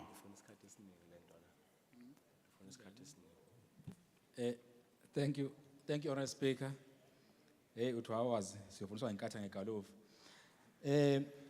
Honourable Speaker, the issue here talks to what AG have raised around the issue of poor planning and the question of consequence management. And the AG raised the issue around the lack of oversight by this council. Sitting here as councillors, wouldn't be doing justice if the mayor expect us to approve this item without explaining why this item had to come during recess, because we know very well this is an annual event, and this event has been advertised. I've seen the advert as back as August 2024 about this event taking place in Durban. Now, I sit here ask myself, how is it possible that it became an item of Rule 28? Why it didn't come on time for this council to deliberate on such matters and able to make a meaningful contribution and play the expected oversight. Now, the question is whether the organizers did the request late or the city delayed. We don't know sitting here. We can't just sign a blank check. So what the mayor expects us to do now is just to agree, just because we believe it's a best sport to bring investments in the city. Yes, that's true. But we should start now ensuring that we also hold each other accountable. So as Action SA, we'll find it very difficult to support such an expenditure where the mayor decided to commit the council without this council engaging on this expenditure. So as Action SA, unfortunately, as much as ordinarily we would have supported such initiative, but we can't support because we haven't yet received a proper explanation and a clear explanation from the mayor as to why there was a delay and why they decided to sneak in this item to be signed and commit this municipality about 5 million rand without having a proper deliberation in this council. Thank you. Thank you very much, Councillor Said. Thank you, Speaker.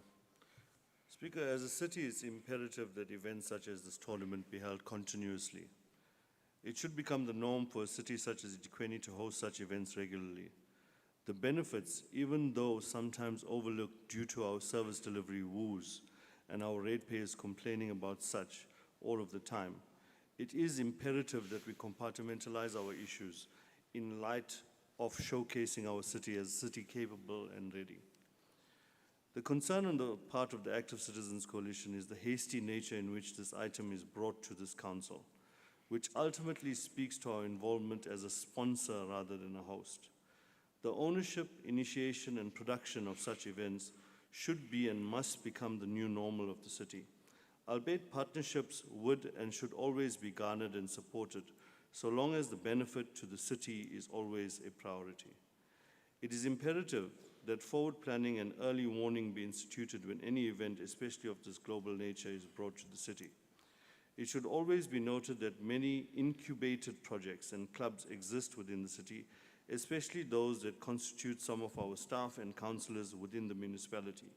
These incubated projects should be supported and developed so that some of our own may even be at some stage capacitated to participate in such events.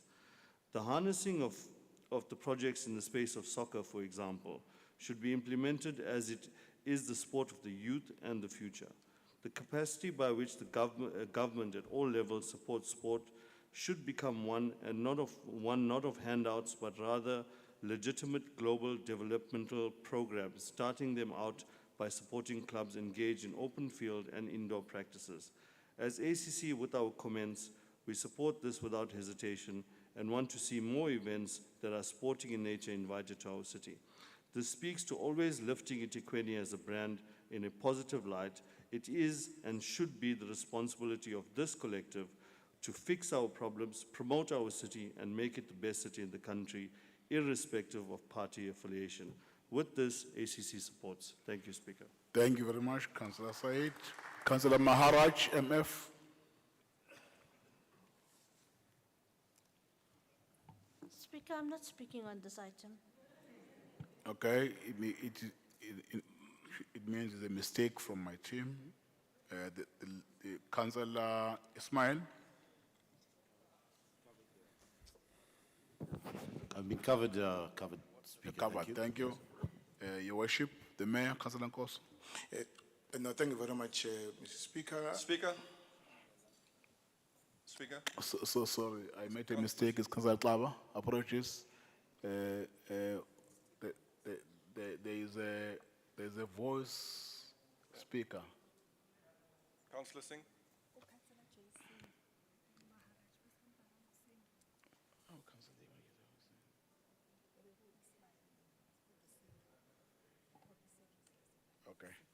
Okay, yes, Councillor Singh, you're on my list. You can speak.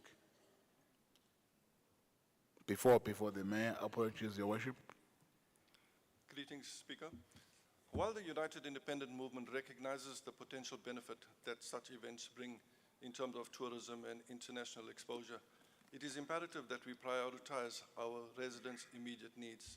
eThekwini is currently facing significant challenges with basic services, particularly in water and electricity supply. Many residents have been suffering from inconsistent access to these essential services for years. Addressing these issues should be our foremost priority before allocating substantial funds to events that do not directly benefit our community. As the United Independent Movement firmly believes, charity begins at home. We must ensure that our local infrastructure is robust and capable of supporting our residents' daily lives. Investing in basic services will not only improve quality of life, but also create a more stable environment conducive to hosting larger events in the future. In light of these considerations, I urge the Council to reconsider future events of this type until we Your time is up. The time is up. His Worship, the Mayor. No, thank you very much, Mr. Speaker. I wish to join those who support the initiative. In their support, they cited benefits that will accrue to the city. I wish to add the following benefits to the list. One, sustained coverage for a period of 5 months to over 1.2 billion viewers. Two, confirmation of Durban as the premier destination for world tournaments. And three, it will boost our tourism industry. Such activity impacts on our economic growth and job creation. There has been a talk that this departs from spending on basic services such as building bridges, especially restoring bridges that were washed away. I wish to add that boosting economy will enhance the city revenue to create more capacity for us to be able to deal with the things that the city is unable to deal with and due to financial constraints. And there was an issue that this will not be supported because the residents of eThekwini are sitting without services. This is far from the truth. Otherwise, we will not all be here if the city was not providing services to the people of eThekwini. It can't be true. Yes, there are challenges, but there are challenges are there to be overcome. Growing the economy, boosting the tourism industry, growing the economy, enhancing the revenue is what we need to strengthen our capacity to be able to deal with all the challenges, including the challenges that our colleagues have actually mentioned. I think they must take note that this is one of the oldest national open golf championship in the world, having first been played in 1903 and remains a prestigious event on the calendar, world calendar. From 2011 to 2023, it was held in Johannesburg, except in 2021, where it was held in Sun City. This is our opportunity to step in. The Investec South African Open will be played at our iconic Durban Country Club from 27 February to 2nd March 2025. I welcome this initiative. I think it's an initiative that we need to support as a city, if indeed we are true to what we say, that we need to promote the city as the premier destination for leisure, entertainment, sporting events, and conferencing. Thank you very much. Thank you very much, councillors. Councillors, are the recommendations accurate? No. Okay, let me have the screen, please. Secretariat, please check your positions. No movement, close the door. We are now voting.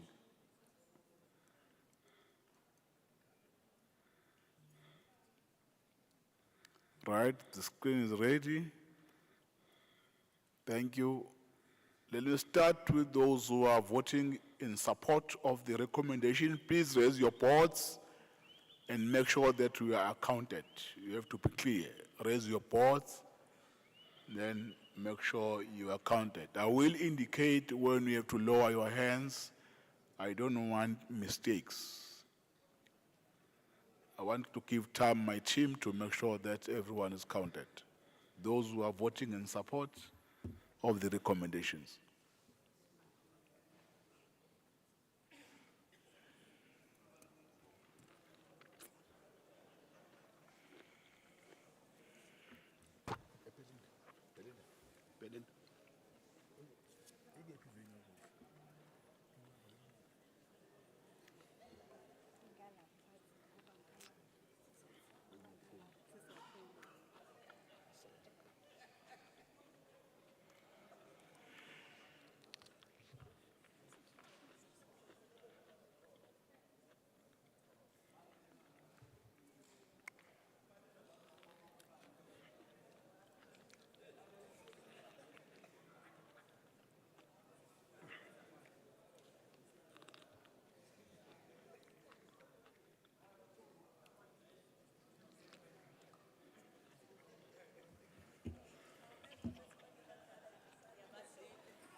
Invite.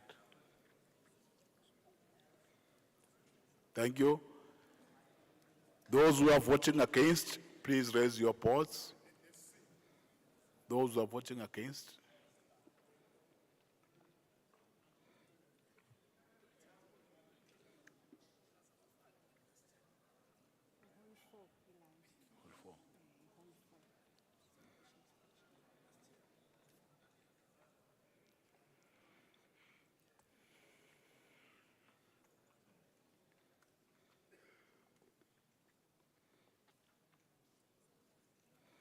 Thank you very much. You can lower your hands. Those who abstain.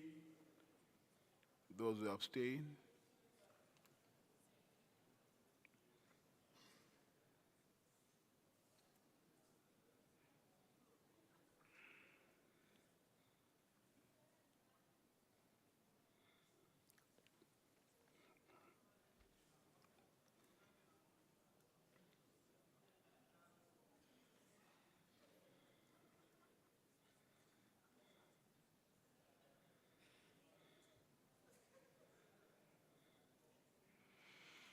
Thank you.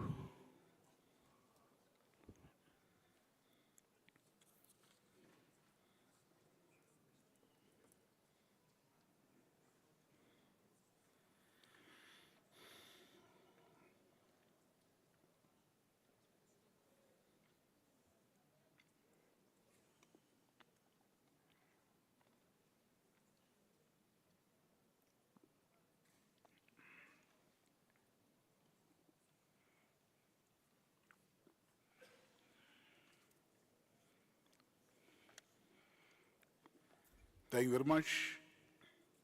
Those who are in support of the recommendations, the number is 128. Those who are against the recommendations, the number is 55. Those who abstain, the number is 2. The recommendations will be carried through. Councillors, thank you very much. We will now break for lunch. The lunch has been prepared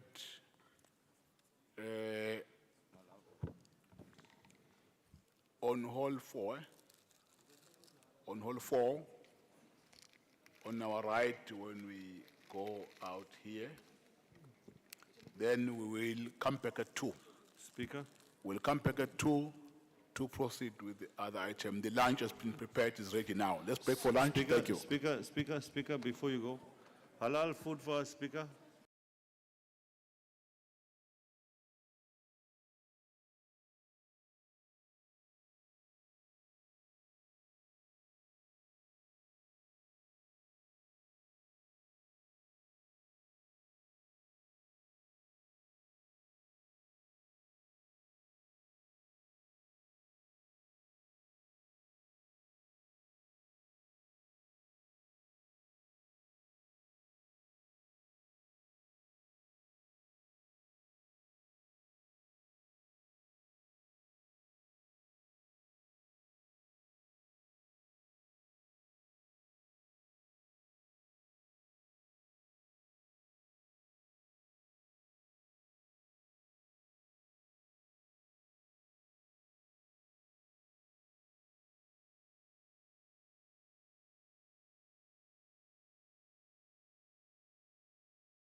Thank you. Item 2, page 13.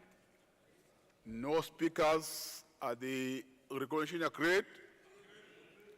City Manager, next item. That was the only, That was the only item, eh? yeah, supplementary. The first supplementary, His Worship, please table the report of the executive. Second report. Yes, no, thank you very much, Mr. Speaker. Once again, it gives me pleasure to table the second report of the Executive Committee. It's so tabled. Thank you. Thank you. City Manager, may you please present the item? Thank you very much, Honorable Speaker. I hereby wish to present the second report of the Executive Committee from their meeting, which was held on the 28th of the 1st, 2025. It's the report of trading services, that being the first report from their meeting, which was held on the 27th of the 1st, 2025. Item 1.1, request for authority for the real estate to register a servitude for project number Y5220 Ilovo Beach Sewerage Reticulation. Committee recommends. Thank you very much, City Manager. Are the recognition agreed, councillors? Thank you, City Manager. Item 1.2, request for authority for the real estate to register a servitude on project number Y5445 Waterloo Transfer Project. Committee recommends. Item 1.2, are the recommendation agreed? City Manager. Item 1.3, authority to transfer funds from project number Y8147 Mangosuthu University of Technology Transfer Ward 89 to project number Y6645 Sea Outfalls Inspection in the 2024-2025 financial year. Committee recommends. Item 1.3, 2 speakers, Councillor Smith from TA and Councillor Madlala from the ANC. Councillor Smith.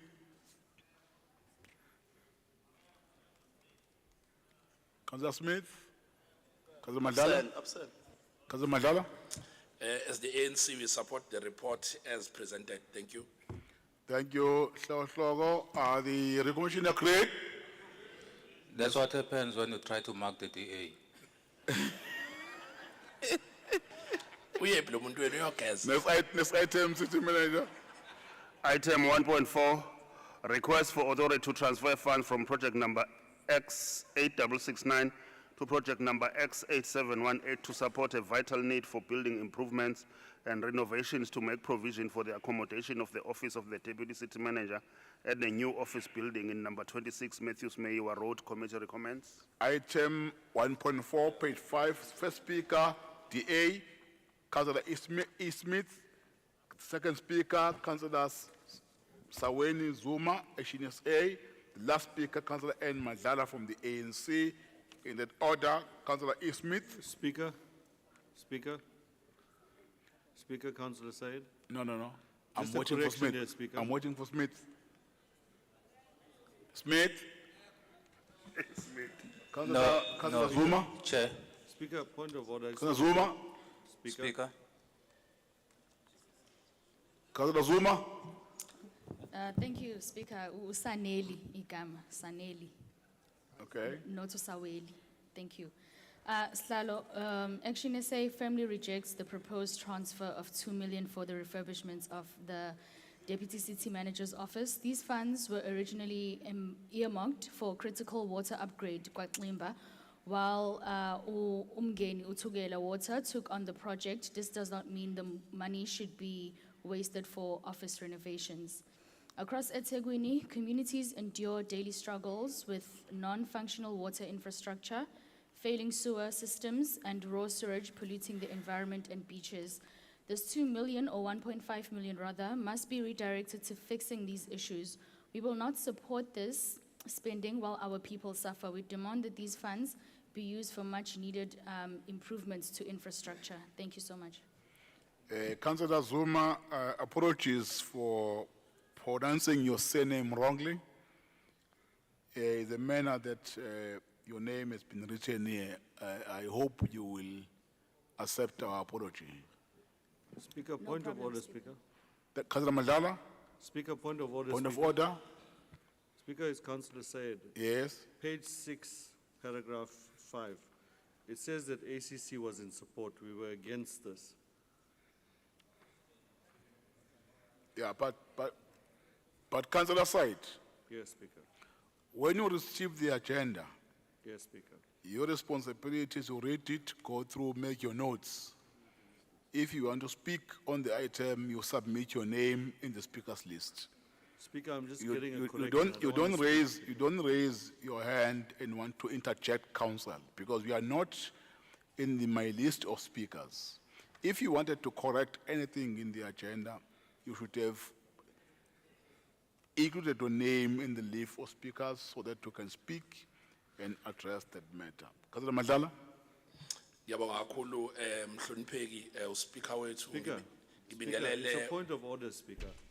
I'm saying it's not No, a no, no, reflection no, of what no, happened no, in committee. no. We Councillor were Madlala? against this. Councillor Madlala? Ngiyabonga kakhulu mhlonipheki speaker wethu Bodlankomo ngibingelele ubaba mayor deputy mayor kanye nazo zonke ipheshethwa ezikhona phakathi kwethu amakhansela wonke akhosi asendlunkulu kanjalo nomphakathi. Mhlonipheki uspeaker kubalekile ukuthi uma ngabe sikhuluma la njengamakhansela siqaphele into yokuthi ulimi lwethu kungabi ukukhuluma ngendlela efuna ukukitaza abantu abalalela bawumphakathi ukuthi bezwe izinto babone sengathi into esiyishoyo ilungile noma ingalunganga. Iqiniso liwukuthi awukho umasipala ongakwazi ukuthi usebenze ulethe idingo kubantu ungenawo amahhovisi.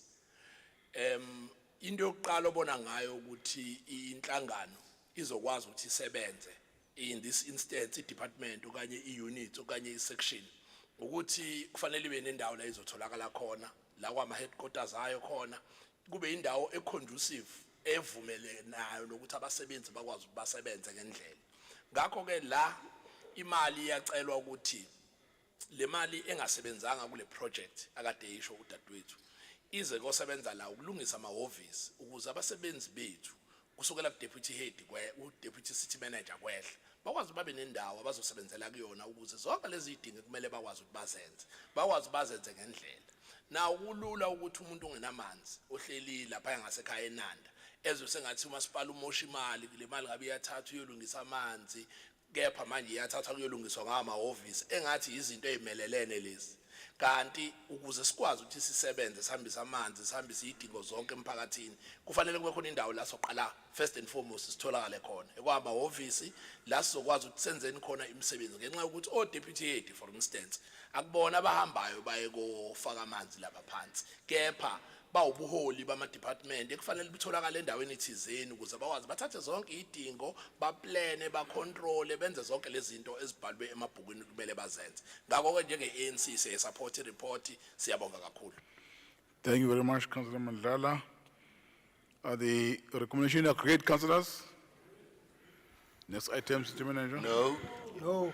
Oh, okay. Okay, let me have the screen so that we vote on the item.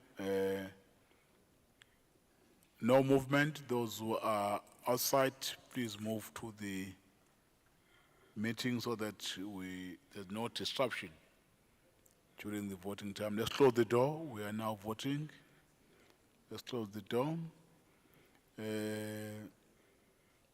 Those who are in support of the recommendations, please raise your boards.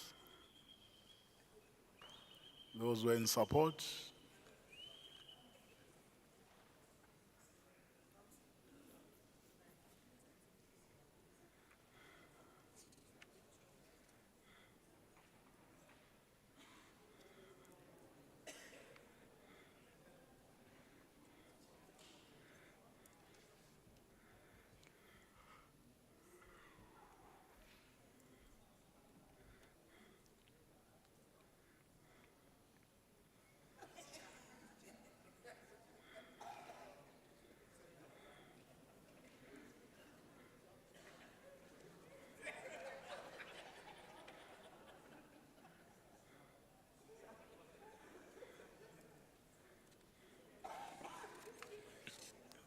Thank you very much. Ningahlisa izandla. Those who are voting against, please raise your boards clearly.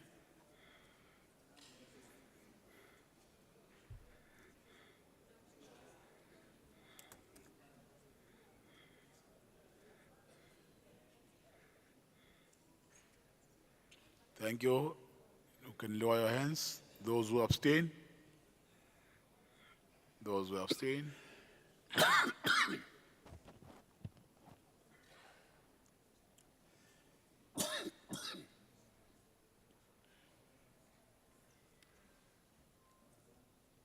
Stand right.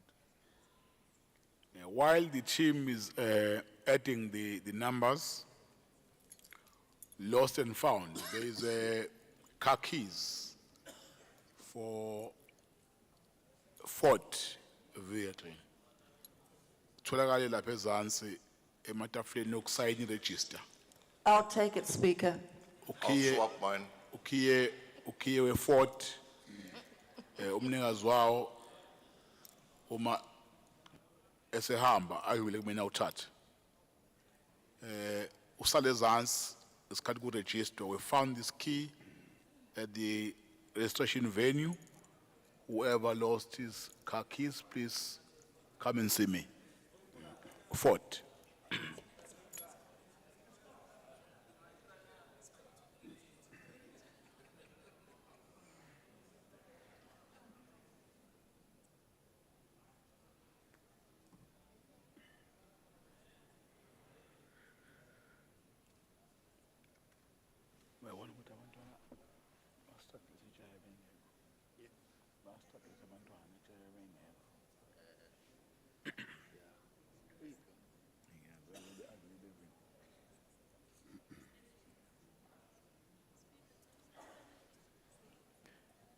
Action A, can you please confirm your votes? You are in favor, against, or abstain? We are against. Against, yeah. Thank you very much. Thank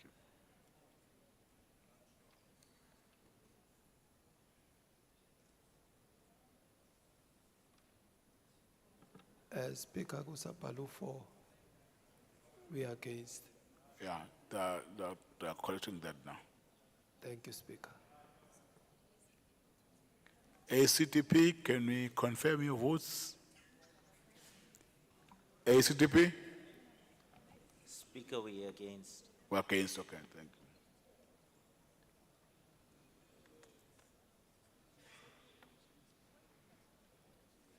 It's against, yeah.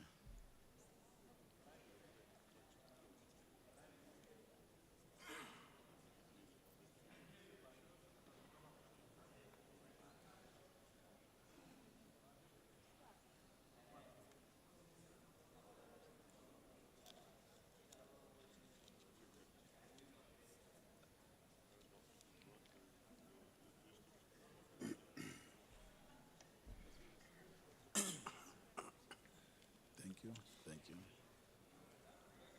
Those who are in support of the recommendations, the number is 121. Those who are against, the number is 52. Those who abstain, the number is 1. Thank you. The recommendations will be carried through.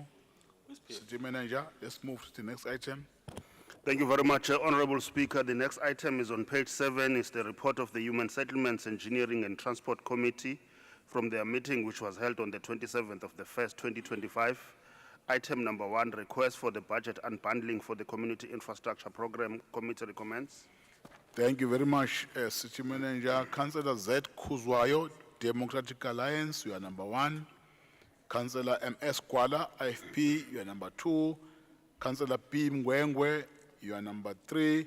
Councillor S. Mkize, you are number 4, both from the ANC. In that order, Councillor Kuzwayo. No, thanks, Mr. Speaker. I'll give Mgwengu Taqube.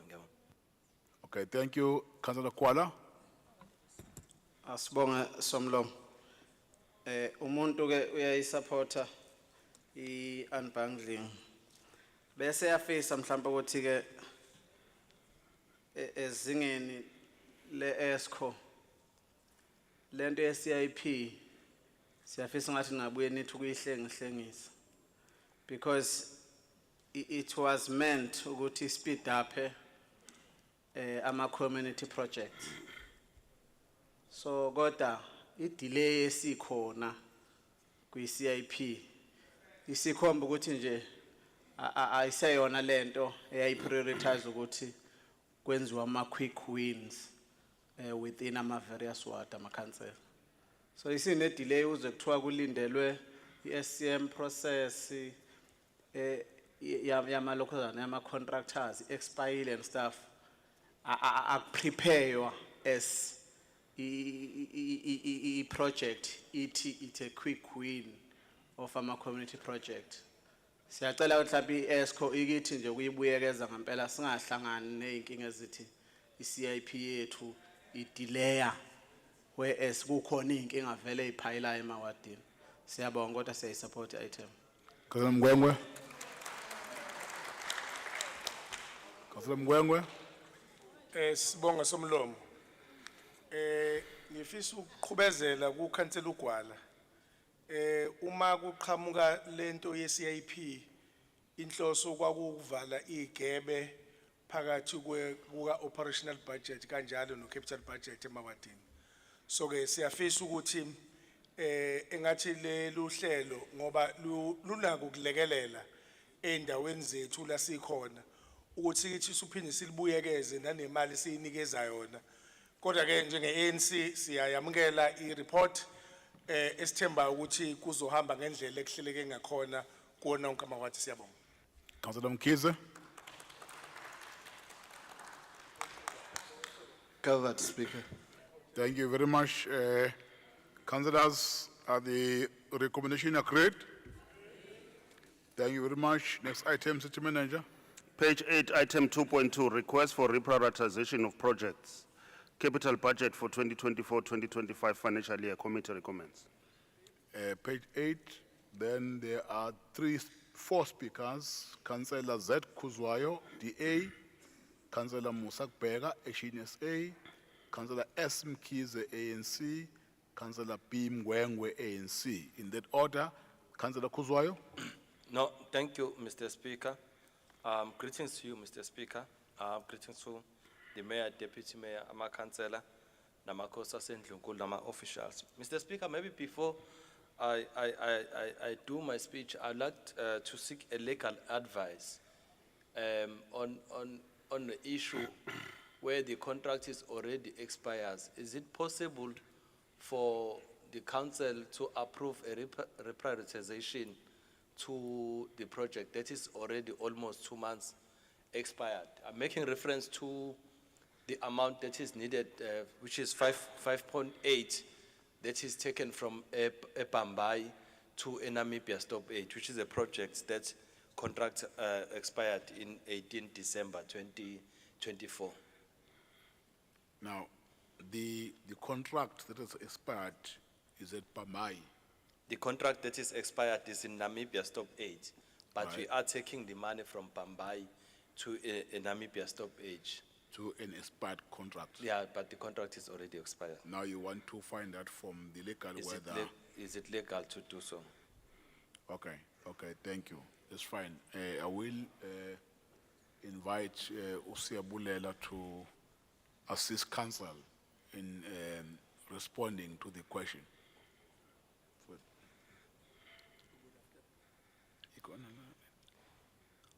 Yes, sir.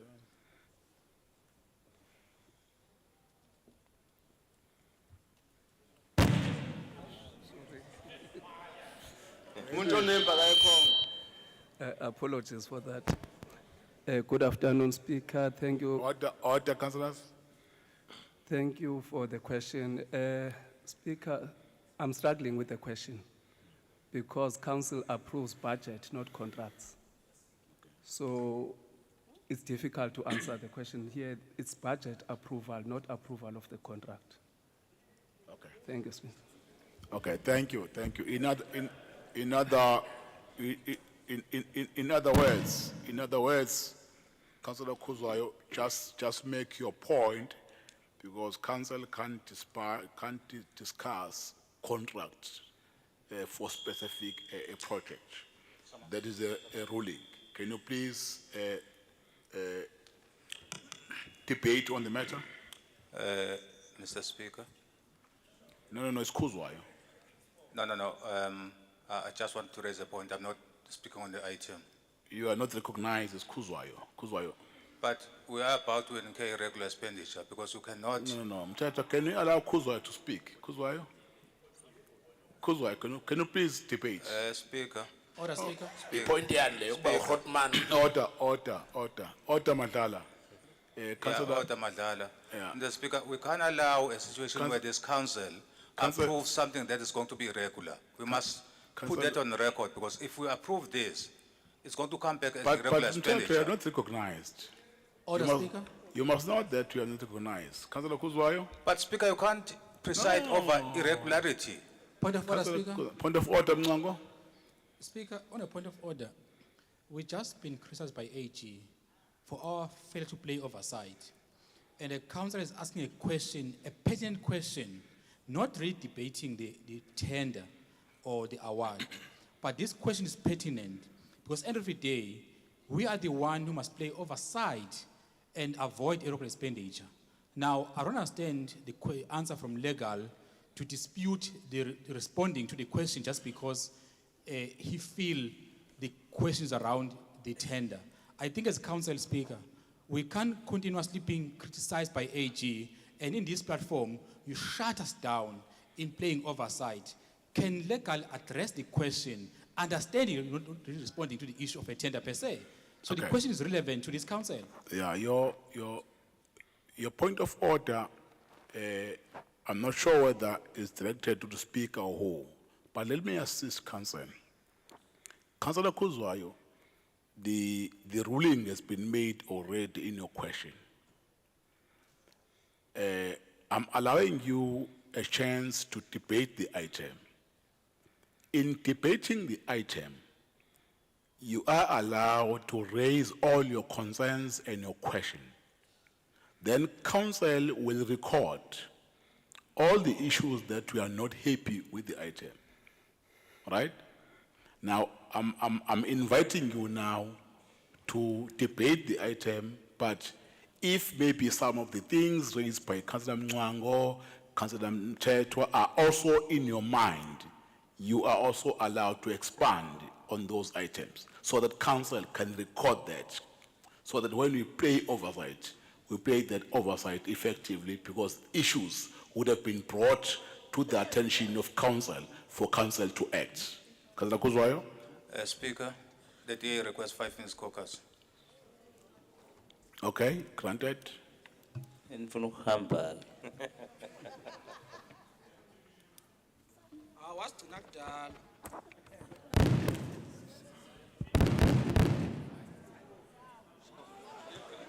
Ubonakale ngakho lokho ukuthi uzosinikeza i-advice wrong.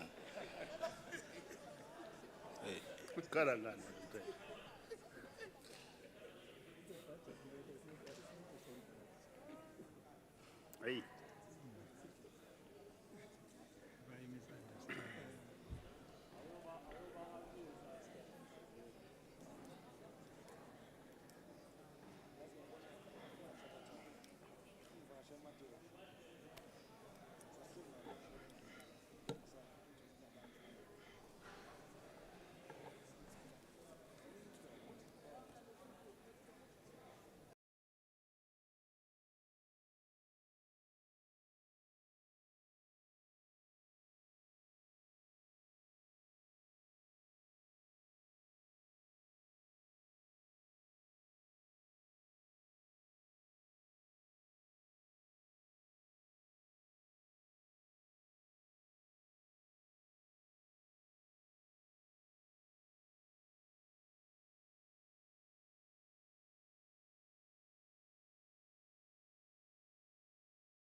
Okay, thank you.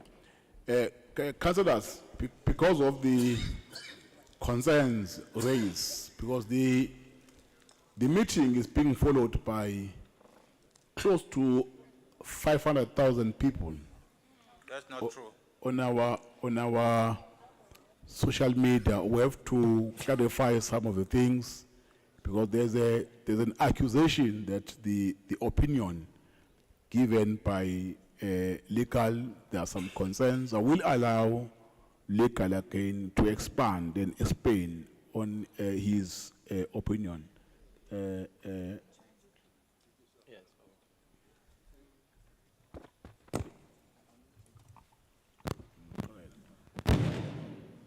Thank you, Babu Speaker. The item in question, Babu Speaker, is about reprioritization of the budget, which is the function of council to approve budget. The issue of contract does not arise out of this report. How the contract gets resuscitated or a new contract is entered into is a process that will follow pursuant to the approval of the budget. That is an administrative process that is handled by the administration. So what is sought to be approved here has nothing to do with the contract. Council is not approving a contract, but a budget reprioritization. Thank you, Speaker. Kuzwayo. Thank you, legally. Mr. Speaker, it has become a norm for this municipality to operate ngathi sidlala umacashelana. Impela sidlala izindlu la, Mr. Speaker. Ngiyabona ngathi umama Bhatileni. The municipality has got to take the money from the roads and allocate it to Konupia project. While we have roads that are still affected by the disaster. Laphana inande matiko kunomgaqo namanje awulungisile kusebenzile neyodwa enomgaqo busy. Elindelane laphana ngasemtapo nakhona futhi kunomgaqo ozocollapse noma inini. Kodwa sithatha imali sisa kuma projects they should be already budgeted for uma siyazi i-planning njengoba AG ekwasho ukuthi engathi lo masipala unenkinga ye-planning. eClermont kunento efanayo kunomgaqo ongasebenzi. eSigname there's also a road that is unusable. Wa allocated imali yaphinde yathathwa because of a very big fancy word, reprioritization. This year's DG funds could be used to sort out those damaged roads, Mr. Speaker. Mr. Speaker, ngesikhathi kwenziwa i-budget ka 2024-2025. Kwathiwa i-budget yabantu ngoba kujatshuliswa amakhansela ajabula ukuthi emawadini abo kuzokwenzeka izinto. Manje lezo mali seziyathathwa ke zisa kwenye indawo. Manje sekuthiwa niyaphucwa leyo mali semkhansela azovumela phezulu ngenxa yesingisi esikhulu reprioritization. Okusho ukuthi your service delivery in your ward are not priority. Lo mkhandlu usuphenduke isigcawu sokusina noma ubani. Kwamachanqa nje lawa mpunzi edlemini. Mr. Order, Speaker. Speaker. Order, Speaker. Point of order. Ngiyabonga, Speaker. Ngicabanga ukuthi ukhansela ose okwi-floor uyasi-undermine, Speaker. Uyasi-undermine mezoti samakhansela avumela phezulu. Aphinde futhi akhulume nezinto nje engacabanga ukuthi ziyaqualify la emhlanganweni. Amen. Thank you. Your point of order is overruled, Councillor Mngwenyan. Councillor Kuzwai, proceed. Thank you, Mr. Speaker. Indeed, it was not a point of order. Mr. Speaker, the other shocking and confusing reprioritization. Can you withdraw what you're saying? Speaker. Please withdraw. Speaker. I'm just supporting what you are Please saying. withdraw what you're saying. Oh, okay, I'm withdrawing to support the Speaker. Councillor Kuzwai, can you please withdraw what you're saying? Unconditional. Thank you. I withdraw. Thank you. Proceed. Mr. Speaker, the other shocking and confusing reprioritization is of USU PG. The 40 million is about those 46 projects that will be losing the money to Zuma D and a Kloof extension. And are we saying all these other projects are not priority, are not of a priority. Somlom, if this council fails to plan the proper budgeting, how will it execute that budget? Kumanje Somlom sibhekene nengwadla yalaphana eNamibia stop 8. Ngiyafisa ukwazi kwenzakalani laphana. Because this I want to also find out this is how the ANC and EFF led municipality treat the poor people, where the project is been supposed to be finished long time ago. Up until now, it's not finished. Somlomo, does the people budget speak to Banana City project? If it does, it's in. Does it speak to Umbai housing project? If it does, it's in. Somlomo, kade nithulele ngeproject yakwaMashu housing project. Ngiyafisa nokwazi ukuthi ngabe nayo council uSibisi uzoza aphume ngashongo lutho ngale project njoba sekwaphela 15 years fanele ngabe iyaphasa. No councilor owayekhona ngalesa sikhathi wazwa ngithuka sikhuluma ngayo le project. Kodwa masiphathisa ibudget sithi ibudget yabantu. Kodwa abantu abakhelwa izindlu. Hayibo Somlomo, ngabe people's budget kamasipala holwa ANC neEFF ayibasiza abantu. Point of order, Speaker. Point of order, Speaker. Point of order. Point of order. Order. Ikhale imbanje. Point of order. Point of order, Speaker. Yes. Who's that? Skananda. Yes, Councillor. yes, Kananda. Speaker, please, Speaker, we request with humble respect to the Honorable Councillor to respect this council meeting. He must not mention words that are insinuating other councillors. Thank you. Thank you. Councillor Kuzwayo. Yes, thanks, Mr. Speaker. Lastly, Mr. Speaker, we are Point of order, Speaker. Point of order. Yeah, Speaker, EDA, I approve the budget. I withdraw la magamba. Bahlale beyiphikisa. I think, Mr. Speaker, the councillor is quite right. It's because of the same reason we don't approve the budget. because Yekuzwa. They're wasting the budget. Kuzwayo. Kuzwayo. Yabona we council. Yebo. Awuphenduli amakhansela akhulumayo. Ngiyaxolisa. Khuluma lokho bokucela ukukhuluma kuSomlomo. Ngizokwenza njalo. Yeah, ngoba mangena usubela amaphutha kabili. Mvale, man. Yeah, manje lonto ifanele enzeke emhlanganweni. Yeah, qhubeka ungasebenza amaphutha. Ngiyaxolisa Speaker ukwenza amaphutha okuveza amaqiniso. Lastly, Mr. Speaker, we are requesting to reprioritize based on the funding business plan. Does any of the councillors in this room knows that grant funding business plan? Does any of the councillor know that business plan, what it entails? Point of order. Somlomo uyaxolisa. Angazi ngisabathe ngiyayifunda item kodwa ngibona ukuthi uCouncillor uKhuzwayo usene dialogue njengayi understand.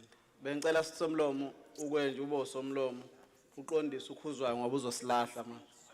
I-item ikhuluma ngenye into yena uxoxa nje enye into nezinkinga akabhekana nazo. Uyahema. Siyabonga. Uyahema. Shaya. Nazonke. Councillor Kuzwayo. Yes. Qhubeka uqede. Ngiyabonga Speaker. In my closing, Mr. Speaker, Councillor Ugwala is quite right. Kahlele Kuzwayo. Because of this failing, Balelo bandento wena. the DA will support this, Mr. Speaker. Yeah. Councillor Bega.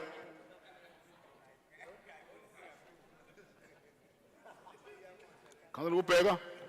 Yes, Speaker. Thank you, Speaker. Yazi kuyenzeka ukuthi akayiboni into wrong. Speaker, the procurement delays and administration. Yes, Councillor Posset. Speaker, the procurement delays and administrative processes, including work stoppages due to social issues, are the reason we find ourselves in such situation as this council. Action SA believe ukuthi they can be addressed with good governance and by attending ama-service delivery issues anganakwa Speaker ume reporter imphakathi nagcina ebangela ama-work stoppages. For instance, protest actions are happening because some of our colleagues are not doing their duties. Esavotela wona njengamaqembu ezepolitiki njengoba silapha kwi-council, which is service delivery, and that includes some officials who are failing the administrative processes of this municipality. Thina nje njenge-action SA ngeke sibe ingxenye ekuthathweni kwezinqumo ezifana nalezi ngoba some of these work stoppages are caused by imigulukudu nosomathuba okumele Time. banqande umkhandlu. Let us deal with the root Time, cause to Mkhulu. avoid such Time. and help Councillor people. Mkize. Order, Councillor S. Mkize. Senior Speaker, nini. Sibonga ithuba Speaker, sibingelela umhlangano wakho Somlomo. Somlomo, ngenkulu inhlonipho. iDA bekufanele ngiyila ngihambisa amakhansela awo lapho khosini umuntu awufunda indaba kuphela nje. Because ududu uyabuka hayi. Akhulumisani nge-ATM uxoxa indaba zakamakhelwane kodwa kwesingene epointini Somlomo. Somlomo thina sumbutho wa ANC siyayivuma le proposal elethwa administration phambi kwethu in a form of item.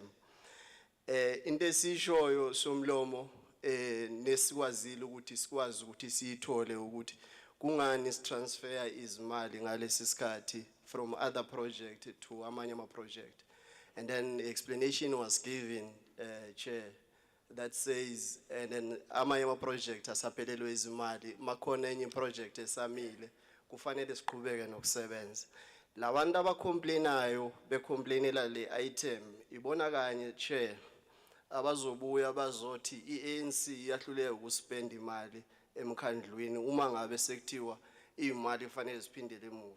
Kodwa uma ngabe ukuthi ama project ethu siyawakhokhela because in this instance Chair siyokhokhela ama invoices already umsebenzi osuwenziwe in the main, not necessarily ukuthi siyoqala phansi project using this money.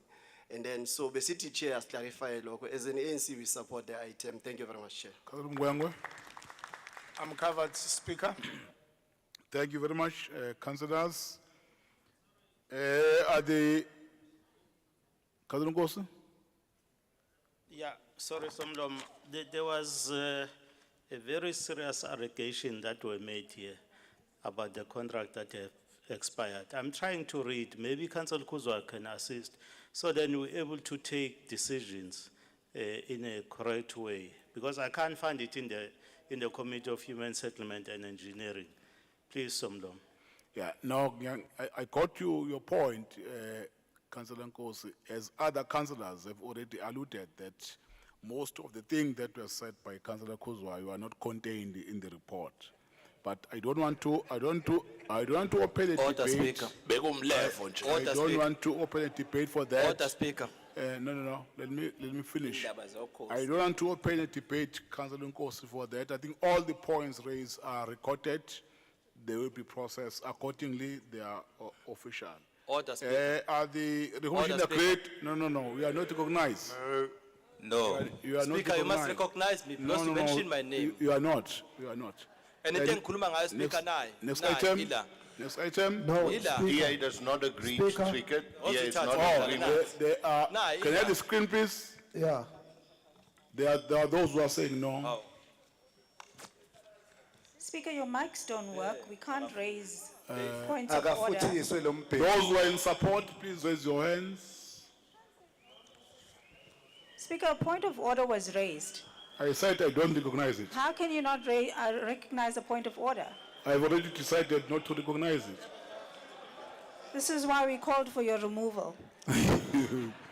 Those who are in support,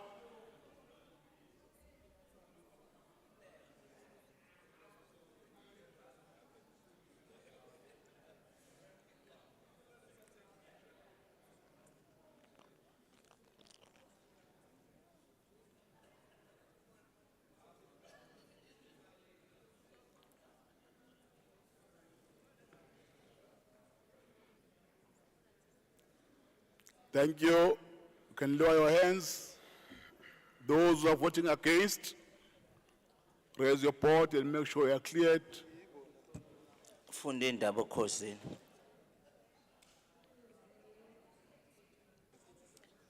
Oh.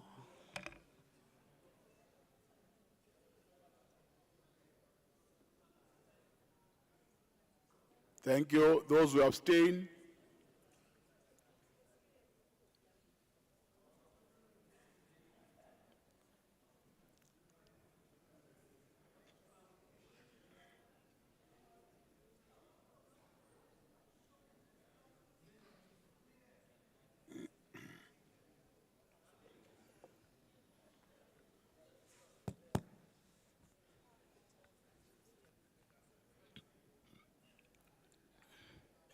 Good deal.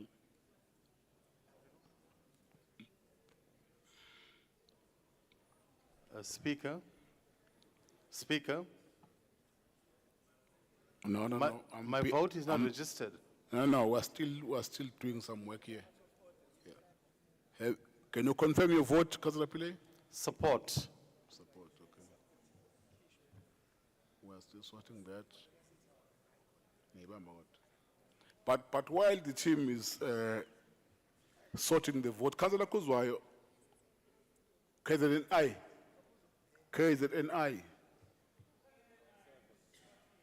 Abekola.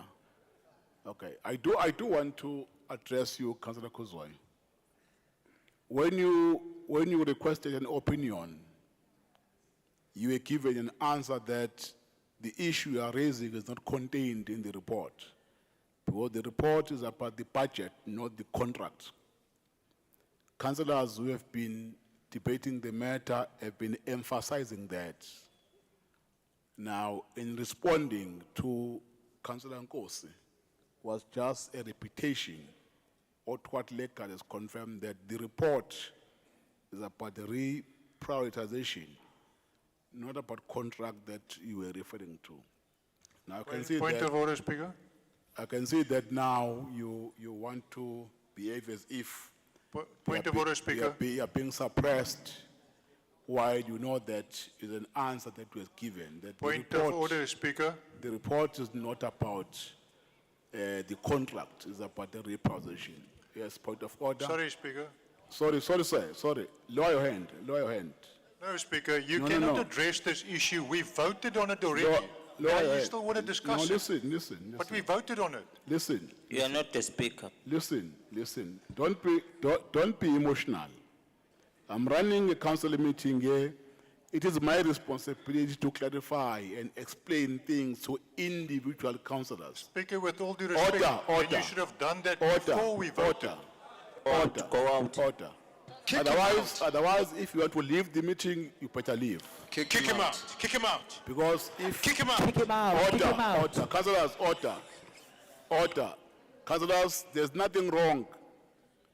There's nothing wrong by clarifying, explaining to individual councillors, members of the public, and council members to understand why we are taking some decisions. There's nothing wrong with that. We're in a meeting here. We have to empower each other. Thank you, City Manager. Order, Speaker. Thank you very much, Honorable Order, Speaker. Speaker. The next Point of order. Nyambose. Order, Speaker. It's a point of explanation in terms of Rule 25. I just want to get confirmation from you, Mr. Speaker, that in terms of Rule 25, do you have a discretion not to take a point of order when raised by a councillor? And if you do have a discretion, can you point me to an enabling clause of the Rules of Order bylaw that empowers you not to take a point of order? Thank you. I'm taking point of order, and point of order have been taken in this meeting. City Manager. Councillor Kuzo raised a point of Thank order. you very not- much, Honorable Speaker. Yes. We are now on page 9, item 3. City Manager, say Report please. of the Audit and Risk Committee for the first quarter ended 30 September 2024. Committee recommends. We are on page 9, item 3. Councillor Pekte, you are the first speaker. Councillor Mwango, the second speaker. Thank you, Speaker. One cannot address or separate the audit report from the preceding annual report. And having engaged both, we have to echo recent media sentiments as we are reluctantly being passengers on the Titanic, with the captain ordering the Augusta to continue playing in an effort to bring calmness, while the ship inevitably sinks below them. The captain echoing the manufacturers, maintaining that it was unsinkable, very much like citizens were told mere days ago, being assured that all is in order. So play, Augusta, play. During these presentations and in our report, we see there's a crumbling road network, in some areas to the point where there's more hole than road, making it dangerous and cumbersome for the poorest of the poor, the job seekers, and the ratepayers to reach their destinations. Infrastructure crumbling through years of neglect, turning to powder at touch.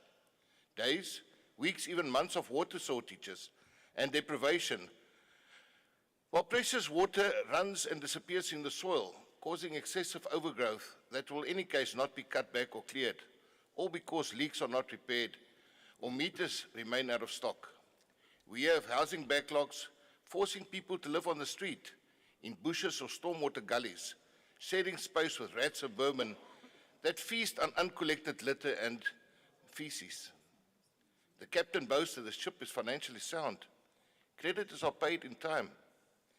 Without tanker owners, I wonder what they would say about that. Increased debtors, over-expenditure, inadequate collection rates, delayed payment of creditors up to 77 days. Note the contradiction, dear Captain. Subsequently forcing many to withhold services, as after all, they also have expenses and ever-increasing distribution losses. Whilst lions are able to hide among our sidewalks to stalk the buck grazing the foliage growing in the streets, while streets are cloaked in darkness due to the lack of street lights, whilst bedtime stories of running water are shared with children, those who loot the coffers, who enrich themselves at peril to the city citizens, suffering thirst, are not punished. This despite long and lengthy investigations that prove the dubious deeds. Yet the captain invites us to the report. But pray tell us, when will we reap the fruits of these outcomes? But why despair?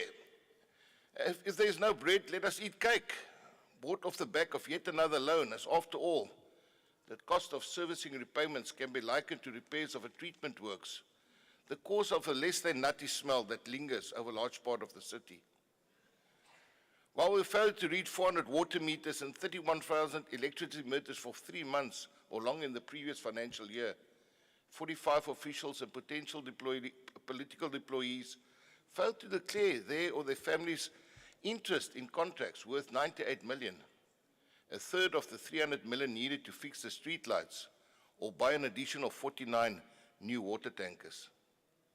Small change in captain's terms, as 1.1 billion of irregular expenditure still needs to be looked at, minuscule against the 3.9 billion already written off, and none of the 200 million to be recovered, yet reflecting in the bank account. Let's highlight a few repeat findings in the audit report, like the loophole at electricity stores, where contractors don't return unused parts, job cards remain open, and replenishment is just way behind. Visit the clinic lately? Felt unsafe? No wonder, as 25 of 58 such institutions were found to have inadequate security control. And that's not referring to the person sleeping at the gate. This is real time, not equipped for robberies or crimes. That nutty smell in the air this morning, the city tends to spend on food, drinks, and entertainment, but seems to forget what goes in has to come out. Yet sewage treatment plants are constantly deprived of budget, and the associated health risk is seemingly ignored. But then again, why treat if you can just bag and dispose? We've had storms. We got through it. We'll get through it again. Why waste money on upgrading stormwater infrastructure? That can wait till another day. Water losses, open taps and no water meters to non-revenue communities. No night shift to attend, so let it run. Why would reducing those losses be a priority? After all, we just ask the bulk supplier for more. That's a 2 million rand, what's a 2 billion rand loss when you have a budget of 60 billion? Homeless issue can't be. Surely those in need can merely occupy any of the empty buildings. Even better so when they are located along the beachfront or close to the passenger terminals, where it offers much better opportunity to solicit from tourists. Why bother the real estate value and potential income to the coffers? At least Albert Park won't be overpopulated. The influx of homeless into the city and the increase of informal settlements, both in number and size, is of such extent that scavenging will result in less waste reaching landfill sites in 2024 than 2022, resulting in increased illegal dumping within natural areas, rivers, and our oceans. It's no secret. Just look at the beaches after every downpour. Yet refuse bags, if they ever reach their destination, are poor and of inferior quality. Let alone the damage to municipal infrastructure during service delivery protests, theft of goods, and the effect thereof on the service delivery. comparatively less investment into the city, and an exodus of contributors to the fiscal, either abroad or to other parts of the country, where things seem to be working, where the air environment is cleaner, where crime and grime is down. Starting to sound like another chapter, rightly so, as irregular, wasteful and fruitless expenditure and the lack of consequence management just does not seem to bother anybody. An airdrop can only draw so much blood from a stone. 350,000 accounts simply cannot afford to continue carrying the demand of more than 4 million people. The city has to raise some kind of income against usage and plug the holes of illegal connections and usage. What's the city's plan? A list of 6-month target dates will bring us to the end of the financial year. The hole in the ship is there now, not tomorrow, not next month or in 6, it's down now. If we don't plug it, we'll all go down with the city. Thanks, Chair. Thank you very much. Kazam Mwango. Thank you, Honorable Speaker. Honorable Speaker, I will just maybe for me request the mayor. He's still new. Some of these findings, it was before his time. Can I request, Honorable Mayor, that if we look at these timelines, if you can focus and have a team that focus on these targets and make sure that we are actually getting these matters resolved, and don't wait for the target date. Just make sure that someone is following up in terms of these recommendations. And I think we can resolve many challenges if we have the right leadership. And I have no doubt that, Honorable Mayor, you can do it. And it's just a matter of us giving you a chance to do it, because we have to turn things around. When you've got a political will, you can able to really have proper consequence management in place. Look at Tswane, how Action SA-led government have turned things around, taking out the mess left by the DA in that municipality. So, Time, Speaker. Time, Speaker, before we in Cape Town, time. Councillors, are the recommendations agreed? City Manager, next item. Item number 4, Honorable Speaker. Item number 4, notice in terms of Section 18, subsection 3 of the Local Government Municipal Structures Act of 1998 on the determination of the number of councillors. Committee recommends. Thank you very much. There are no speakers on the item. Are the recommendations agreed? Next item. Page 13, item number 5, request for reprioritization of 2024-2025 capital budget for the design and construction of new office layout for community participation and action support unit. Committee recommends. Thank you very much. There are speakers on the item. DA, Councillor N. Ulu, Councillor G. Hector, ANC, Councillor C. Sisoga. In that order, Councillor Ulu.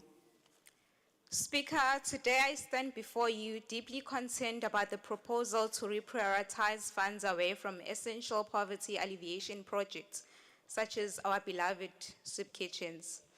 This decision is not just a financial misstep, it is a moral and ethical misjudgment that will have far-reaching consequences for our community. Our soup kitchens are more than just places where meals are served. They are sanctuaries of hope for the most vulnerable among us. They provide not only nourishment, but also a sense of dignity and community. For many, these kitchens are the difference between going to bed hungry and having a warm meal. They are lifelines that support the elderly, the unemployed, and the homeless, those who have been hit hardest by economic hardships. Reprioritizing funds away from these critical services sends a message that the needs of the most vulnerable are not a priority. It undermines the very foundation of our community values: compassion, solidarity, and support for one another. It is a decision that will exacerbate poverty, increase inequality, and erode the social fabric that holds us together. Most soup kitchen steel containers are already in poor conditions. Meal preparation equipment is in short supply. They are using gas stoves indoors in small spaces, which already poses a health risk. Why are these funds not spent to address these already existing issues instead? What's the fuss about? Do you desire new, luxurious offices at the expense of our people? We must remember that the true measure of a society is how it treats its most vulnerable members. By cutting funds to poverty alleviation projects, we are turning our backs on those who need us the most. This is not the legacy we want to leave for future generations. We must stand together and advocate for reinstatement of these funds to ensure that no one in our community goes hungry or feels abandoned. Speaker, as the DA, we question the urgency of spending money on refurbishment of office space when soup kitchens had to be temporarily closed in December when people needed them the most. It's all about priorities. The expenditure for the refurbishment of offices can be accommodated in the new financial year starting in July. I urge this council to reconsider this decision and to prioritize the well-being of all our citizens. Let us work together to find alternative solutions that do not compromise the support systems that so many rely on. Our community deserves better, and it is our duty to fight for a future where everyone has the opportunity to thrive. For this reason, Speaker, the Democratic Alliance cannot support this decision. I thank you. Thank you. Councillor Hector. Thank you, Speaker. I think after that excellent debate from my colleague, I can't see how any member of this council could vote to take that money away from our poverty alleviation to do up offices. So I think my colleague did a fantastic job to convince this council that we cannot do this. Thank you, Speaker. Thank you. Councillor Sissoga. Thank you so much for the opportunity, Speaker. Speaker, I will make your life very easy. I will not be emotional, but I will be logical in discussing this item before us. There are three things that I would like us to take into cognizance when discussing this item. First, the rationale behind this move. 2, what is the benefits? And 3, is it financially sound? And my response, Speaker, to this question is that, yes, it is necessitated by the fact that the office that is currently being occupied by staff members is overcrowded.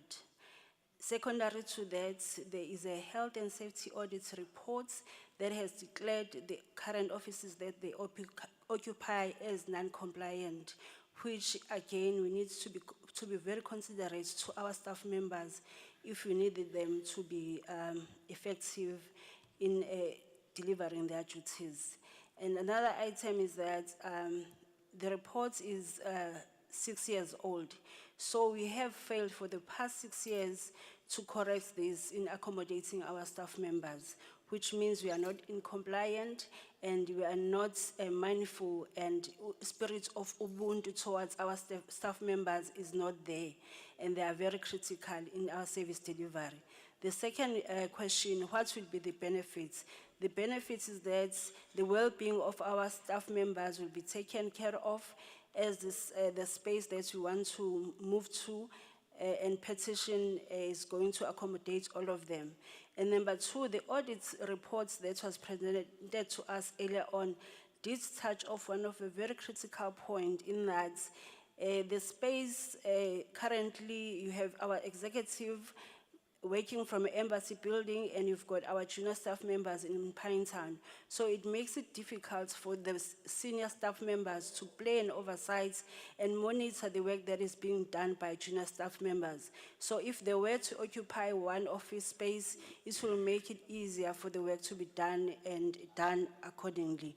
And the third reason is that a flow of reports and paperwork will be easy, which will reduce cost, which we are all of us here are concerned about.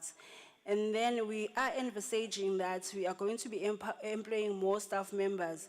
So when that happens, we'll not be looking for other places to work from, because this place that we're talking about is sufficient for the future staff members that we plan to employ. And then when you're speaking of financial sound of this decision and the request that we are making for this 1.2 million to petition, is that currently the space will be suitable to work. And the second thing is that currently We are paying the rent while we are not occupying the space, so we need to move speedily. And then another thing that you need to consider is that the money we are talking about is the money that was set aside for capital projects for soup kitchen, which I will not speak up, be disrespectful towards you, and speak on the speaker that spoke before me when she was trying to be manipulative, if I can say that, because now all of a sudden they are concerned about soup kitchen when they did not vote when we wanted money for soup kitchen. And this is the reason that we are sitting with this problem, that we have capital money that was budgeted for, but we cannot operate this soup kitchen because they voted against us passing that budget. So the money is just sitting there and doing nothing. So the sweet talk that she was doing is not helping anyone, but disadvantaging the very same people that we seek to make sure that they get service from the municipality. Therefore, as African National Congress, we support this point. Thank you. Thank you very much, Councillor Swaga. Councillors, are the recommendation agreed? Let me have the screen, please. No movement. Doors are closed. We are voting now. Doors are closed. Those who are in support, raise your board clearly and make sure you are counted. Those in support.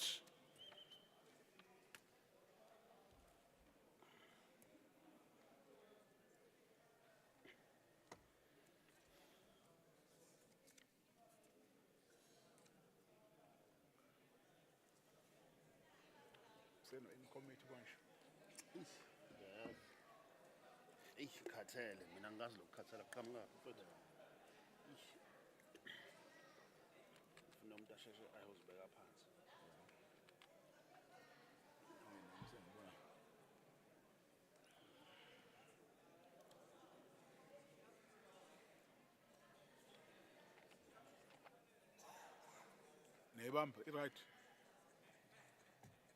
Sitting right. Oh, okay.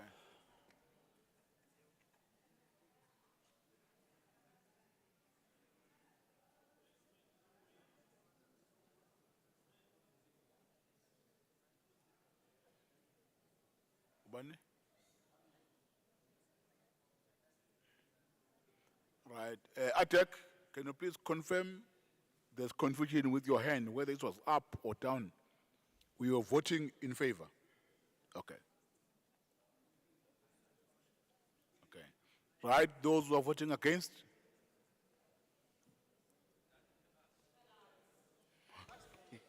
Obvious.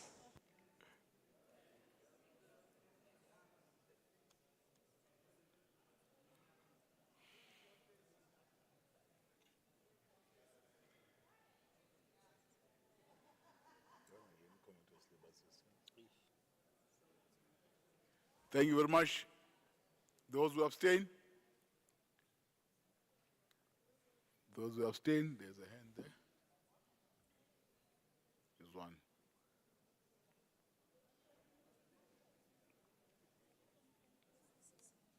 ACC, may you please confirm your votes? It's 4, is in support, yeah.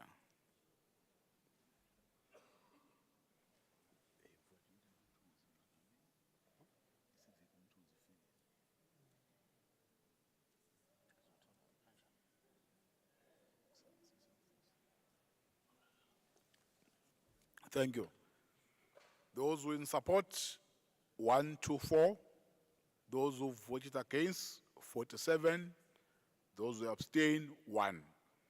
The recommendations will be carried through. Next item, Mr. Manager. Page 14, item number 6. Mid-year budget and performance assessment review for the period ended 31st December 2024. Committee recommends. 3 speakers. First speaker, DA, Councillor Bekte. Second speaker, ANC, Councillor Kosente Mandlala. The third and the last speaker is Worship the Mayor, Councillor Xaba.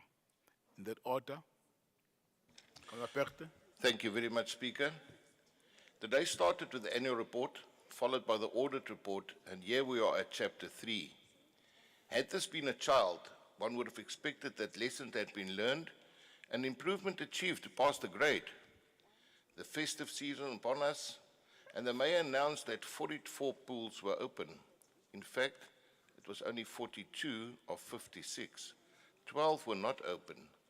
Markedly 3 so of 5 serving the south wards that had been standing empty, the concrete cracked, surrounding infrastructure vandalized, plundered, or merely falling apart. So the focus on some, but not all. There's a frenzy to inspect and to ensure tuck shops and small business are legally and health compliant, which however is one wonder what officials are doing day-to-day basis, as after all, there are entire departments that are tasked to ensure exactly that. But back to service delivery, influx of visitors, the city hosts picnics, festivals, funds parties, and larger component of senior management and decision makers depart on leave, more than likely spending bonuses in the popular Western Cape. While back at home, the taps start to run dry, the city fails to get through spells of darkness, this over and above the shadows of non-functional streetlights, refuse heaps up, and law enforcement have their hands full. On the financial front, capital and maintenance expenditure remains below the benchmark. Cash on hand sits at a mere 25 days. Water losses are now at 59%, up from 53% in June. Almost double the high end of the benchmark. Electricity at 11.25%, also above the benchmark. Debt is up to 35.5 billion, and collections are at 93%, thus contributing to further inflating the debtors. Poverty alleviation programs such as the EPWP is 235% over budget. Expenditure due to water losses increased by 268 million. A 332 million lost in revenue due to inability to supply revenue water, and close on 400 water tankers are crisscrossing the municipality to supply non-revenue water, allegedly incurring higher charges as much as 50 million rand per month, rumored to be in arrears. Irregular expenditure of 45 million is incurred buying groceries and gas for soup kitchens. Driving here this morning, one couldn't help but compare their journey with that of 25 years ago, when the entities amalgamated and the Unicity progressed to become the eThekwini Metro. The M4 was smooth with clearly marked lines, taxis kept to the rules of the road, and pedestrians were nowhere to be seen anywhere near a freeway, as the Durban City Police, then in their new uniforms, remained renowned for taking no nonsense. Things actually worked, even the robots. Trains were running, streets were clean, potholes were something you read about in a book, verges were cut, and weeds were sprayed. There were open spaces where there now are tin shacks. The Victoria embankment of the time was sought after real estate with an idyllic view of the yacht club. Ushaka was still a dream, and the paint on Joan Cools was bright and new. City Hall had a ceiling. There were substantial reserves in the bank account. Loans were few, and civilians spoke of confidence of the municipality and the stewardship of Mayor Oudburton Laba, who was then in his first term of 3. The city grew, but alas, what was is now slowly falling apart. If anyone draws a conclusion that we are not in ICU, but we just need to tweak a few things, then it will all be all right, then it's really time for a reality check and for the electorate to put the Democratic Alliance, the only party with a track record of good governance, in charge of rescuing eThekwini. Roll on 2026. Thank you, Chair. Thank you. Mr. Madlalo. Thank you very much, Honorable Speaker. I will not delve into a debate about those reminiscing about the good old days where some had access and others were shut off. Instead, I will speak directly to the notes that were prepared for me on behalf of the ANC. The ANC support this midterm review. We note with appreciation that the municipality continues to demonstrate a sound financial discipline with an actual operating revenue of 98% against the year-to-date budget. Despite the challenging economic climate, the 93% collection rate remains commendable. However, we need to improve, reinforcing our effort to enhance revenue collection and ensure financial stability. However, we acknowledge the need to improve capital expenditure performance, currently at 75% of the budget. And as the ANC, we remain committed to addressing any bottlenecks that may hinder the efficient spending of the infrastructure development and service delivery projects. The ANC further supports the resolution to convene a dedicated workshop as proposed by our mayor to thoroughly review the report, assess performance challenges, and develop tangible solutions. This will include a review of the integrated development plan, priorities for the 2024-2025 financial year, scrutiny of the audit action plans, and an evaluation of the budget prioritization request to ensure sound financial governance. As the ANC, we are resolute in our commitment to a transparent and accountable financial management. We support the referral of the unauthorized, irregular, fruitless, and wasteful expenditure to the Municipal Public Accounts Committee for thorough investigation as per the provisions of the MFMA, and we want to support MPEC in its work to root out irregularities.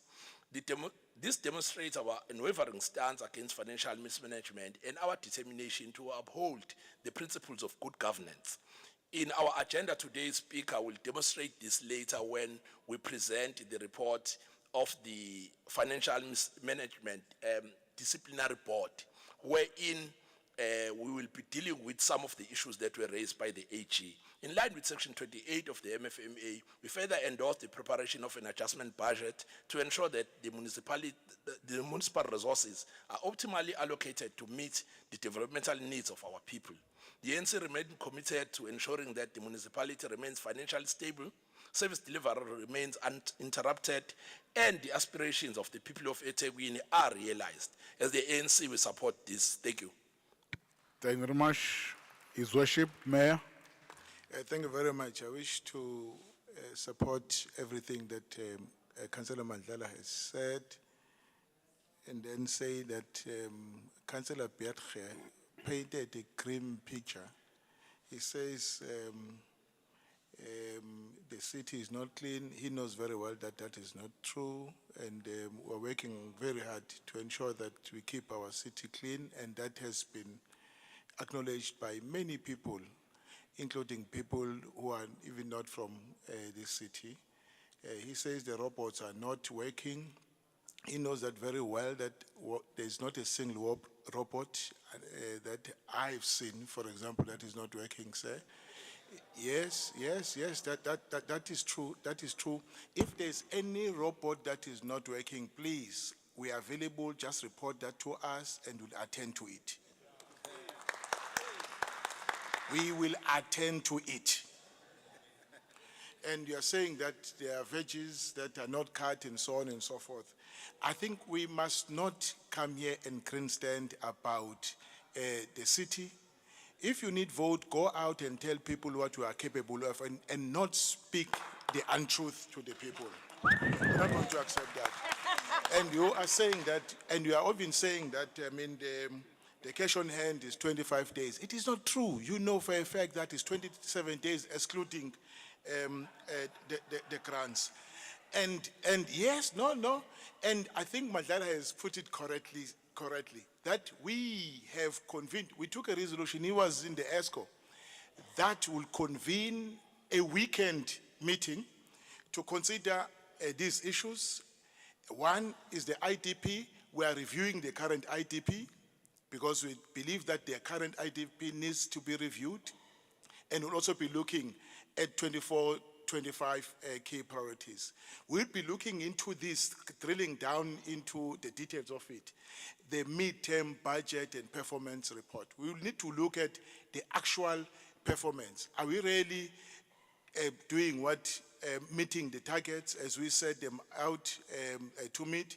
We'll also be looking at, colleagues have been talking about the reprioritizations. We're saying, no, bring all the reprioritizations over the last 6 months. Tell us where the money was coming from, where the money was going to, what was the reason for the money to be taken away from those projects. If the issue, like the HA is pointing out, in some cases is poor planning, we need to come down to that and say, who is responsible for poor planning? So that any money that is moved away from the project, it is because of objective reasons, not because of poor planning, not because we even at the point of budgeting, we're not serious about budgeting for budgeting. So we'll be looking at those issues. Lastly, we said we need to look at audit action plans Order, Speaker. Because, point of order. Just a request, Speaker. Can maybe the mayor ask his driver to check if lights are working, because street lights are not working. If you haven't seen any guys on the street controlling traffic, he won't see what's in the bag. Your Worship, You can just check with his proceed. driver first before you comment. That's not a point of order. Order, Speaker. Councillor Mandela. Yes, Honourable Speaker, I understand that every party here has a right to speak and everyone has a right to call for an order. But I think what Councillor Mngango is doing is disrespectful. It's disrespectful. And we must not allow it to happen. Yeah. You cannot disrespect the mayor like that. It's true. You are allowed to speak. Order. You are allowed to speak, and it's not every time when Councillor Mngango is speaking that we like what he is talking, but we allow him to speak because it's his right to do so. Let's respect one another. Let's respect the mayor. That's the face of our municipality, and Councillor Mngango is wrong. Thank you. Thank you. Your point of order is point of order is sustained. Let's continue to respect each other. Yes, Proceed. Point of order, Speaker. The point of order. Order, Speaker. Yes. I'm rising on rule number 15F. Speaker, ngifisa ukukhumbuza nje ukuthi we at the meeting ye-Speakers Committee sivumelene ngokuthi umuntu uma raise point of order number 1 uzosho ukuthi yona yiphi leyo rule akhola ngayo order. Number 2 sizo avoid ukuthi abantu ba raise unnecessary point of orders ngoba kuchitha isikhathi lokho. I'm hoping ukuthi the whip where Action SA was a part of the meeting. I hope ukuthi uyidlulisile lo message. Ngiyabonga, Speaker. Thank you. You're correct, Mhlongo. Your Worship. Yes, no, as I stand down, I think Mngango earlier on raised an issue of audit action plans. And I agree that we really need to zoom into audit action plans. And because the audit action plans serves two purposes. One, to look at matters ex post facto. Of course, that's the responsibility of the impact to do that. And the Finance Committee and the Executive Committee and this House looks at audit committee going forward so that we are then able to prevent repeat findings by the Auditor General. So in this meeting that we are convening over the weekend, we'd actually be looking into all this. Are these audit action plans that are proposed by the administration aiming to result to a change? So we'll be looking at that. So I thought we as a city, we can collectively deal with these issues. But if we think you can raise them for grandstanding purposes, it means that you are not part of searching for solutions. With that, thank you very much. Thank you very much. Councillors, we are on page 14, item 6. Are the recognition agreed? Thank you. City Manager, next item. Page 15, item 7, noting the piloting of the e-public participation platform by the Human Sciences Research Council. Committee recommends. Are the recognition agreed, councillors? Thank you. Next item. Page 16, item 8, review of district development model program 1 plan. Committee recommends. One speaker, Freedom Front Plus. Speaker, sorry, man, I was actually supposed to speak on item 7. It was a miscommunication there. Thank you very much. Councillors, are the recommendation agreed? It's for noting. Noted. Thank you. Page City Manager. 19, item number 9, eThekwini Municipalities 23-2024 Annual Report. Committee recommends. Are the recommendation noted? Page Okay, 20. okay, sorry. There are speakers here. 1, 2, 3, 4, 5. Baba baza bake sebafuna ukuhamba. Councillor Bekte, number 1. Councillor Kavenda, number 2. Councillor Paruk.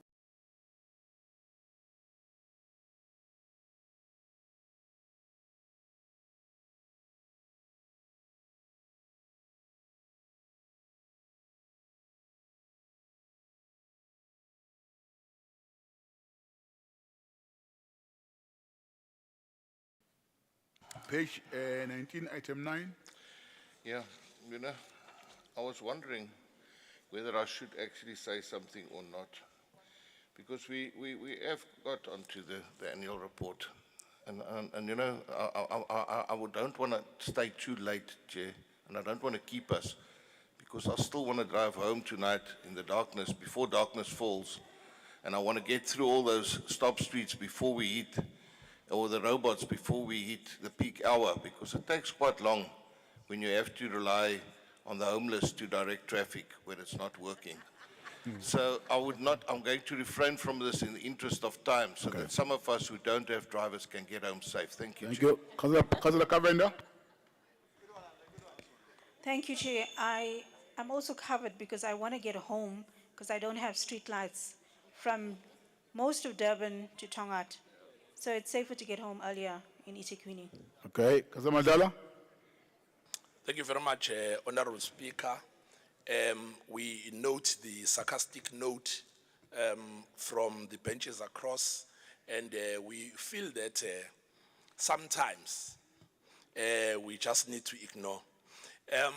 We, as the ANC, we support this report. This report serves to express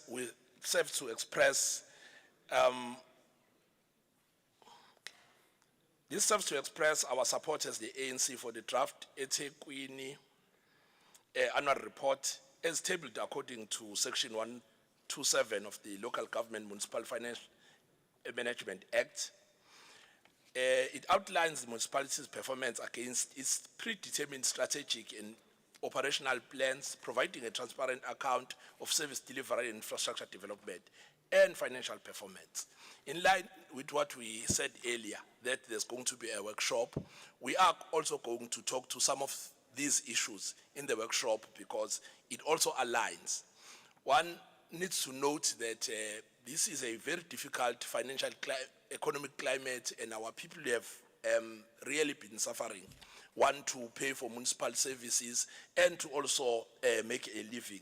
However, we see that the municipality has continued, regardless of that, to be able to be financially viable and to be able to see to most of its commitments. However, we know that there are areas of improvement, and we are sure that in the workshop, we will drill down to those areas and we will be able to come up with solutions that are going to take us forward. So as the ANC, we support this report, and we want to encourage all other councillors to read reports and to ensure that when they don't have anything to say, sarcasm does not become an alternative. Thank you. Thank you, Your Worship. The Mayor. Yes, thank you very much, Mr. Speaker. I will write to Tetwa, the leader of the Democratic Party, to withdraw the two councillors from ESCO, Councillor Bierge and Councillor Gavenda, because the issues they are raising here, they don't raise them in ESCO. They don't raise them in ESCO. Not a single or one of these issues they are raising here were ever raised in ESCO. But today they find time to raise these issues. In fact, they've never been raised with any of the officials here. I can confirm that, because each time when they find problems, they come to me and we deal with the issues. So let's not come here and concern. If you really are serious about the issues and you did not find joy with the officials, you know you come to me, but not on these two issues. Why? Thank you. Thank you very much. City Manager, next item. Thank you very much. Sorry, City Manager. Speaker. Sorry, this Speaker. is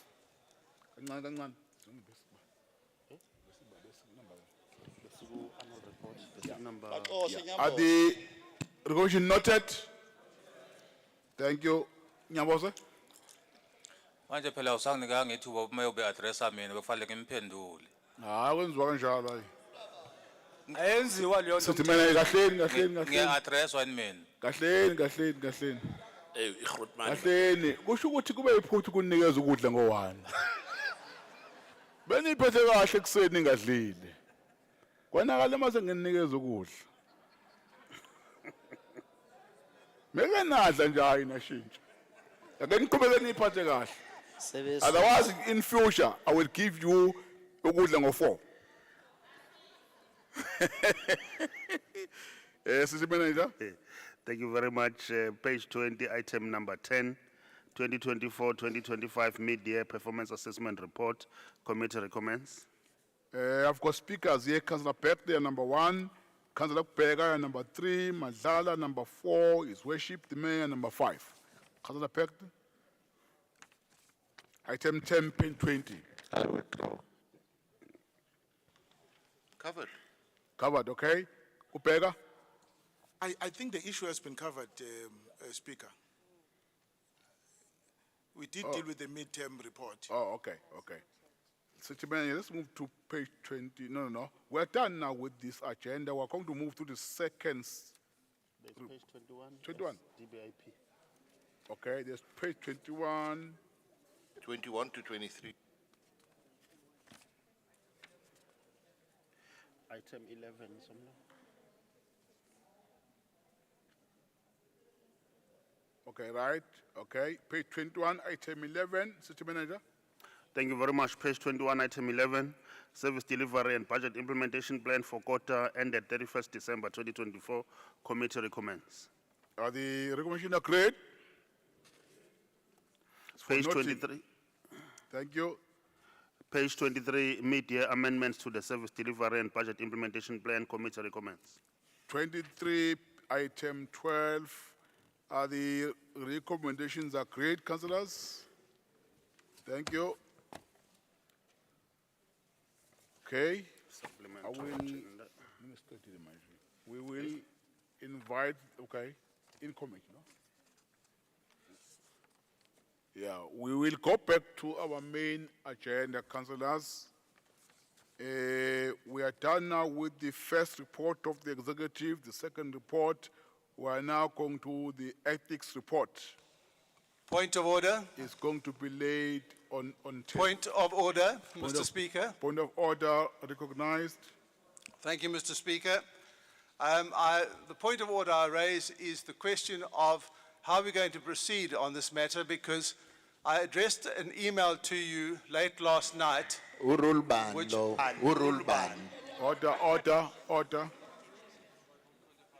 Yes, proceed. Thank you, Mr. Speaker. I addressed an email to you late yesterday evening. I don't know whether you've seen it. I copied it to Mr. Jeza. I haven't seen a reply. So would you like me to read the letter to you so that you know the contents? No. Currently, because it order. Currently, we are invited the chair of the ethics committee to present the report. That's the essence of the point of order, Mr. Speaker, that I have asked you. I have asked you. Order. Yes. Can I make my point of order, please? Order. I'm responding to your question. After the chair have presented her report. Mr. Speaker, the essence of the... Order. If there are councillors who want to input or engage her report, they will be allowed to do that. With respect, Mr. Speaker, Honourable the point Councillor, of order, respect the Speaker. the point of order is Respect the the fact Speaker. that this report should not be tabled. It cannot be tabled. It's incompetent. It doesn't comply with processes, and that's all set out in the letter which I want to read to you. So will you allow me to read the letter to you so that you know its contents, Speaker. and then can decide whether you want to proceed with an erroneous process. This report does not comply with legislation. I hear your and point. Cannot be tabled. I hear your point. Cannot be tabled. I hear your point. To accept it would be reckless. Your point of order is overruled. The report will be tabled. Siyaqhuba. Yeah, if you have got issues, you can raise it on other platforms. But Mr. we Speaker, can't- the we- damage we is can't- done. The damage we is can't- done when you we table can't the report. We can't prevent Yes, you can, the Mr. report Speaker. to be tabled. Yes, you Chair can, of and you're Ethics. being reckless. Point of order, Speaker. Point of order, Councillor Kavenda. Speaker, I rise Order. in terms of Rule 17. Right. And I noticed that this report, in its current format, puts all of the councillors in one report instead of them being done individually. The problem that this poses is that when you're voting on it, But Councillor Kavenda, Let me finish, Speaker. I Councillor won't be Kavenda, long. yes, I won't be long. you will finish. But why don't you allow the report to be presented and engage it? Because that's the problem, Speaker. When you're Right. declaring your interest in an item, if an individual is involved in their individual report, that one person recuses themselves. In its current format, you've got dozens of councillors that have to step out when it deals with other colleagues' matters, which is incorrect. So the report should have been separated as we used to do before, where there's an individual report per councillor. Now, in this current format, you can't expect, I don't know how many, you've got almost 28 on one page, all 28 to step out together when it should in fact be on a case-by-case basis. Thank you, Chair. Yeah, I think it's more than 28, Speaker.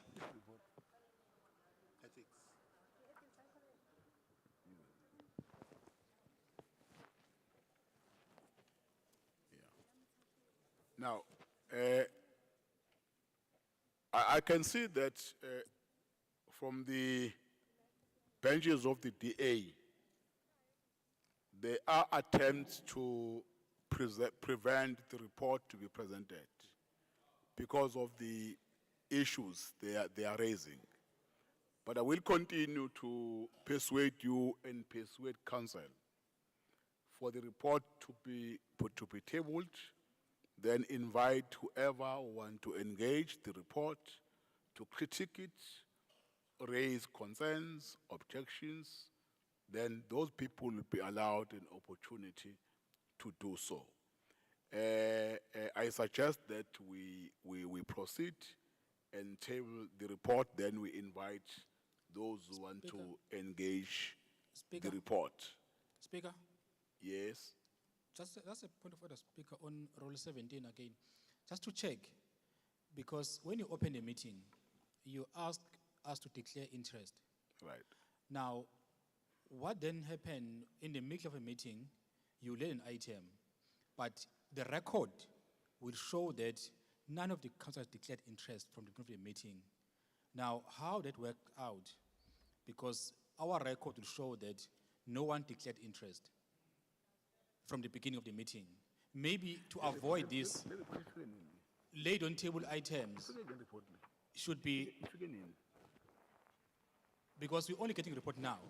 Maybe getting it now? Yes, maybe we should Okay. make sure that the report are tabled in the morning before you ask a question, because the record will show something different now.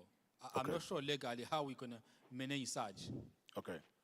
Okay. No, I get your point that the report you receive it now, and then there are councillors who are expected to excuse themselves when the report is being tabled. Let me check something with the city manager.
Sawubona Mthetho.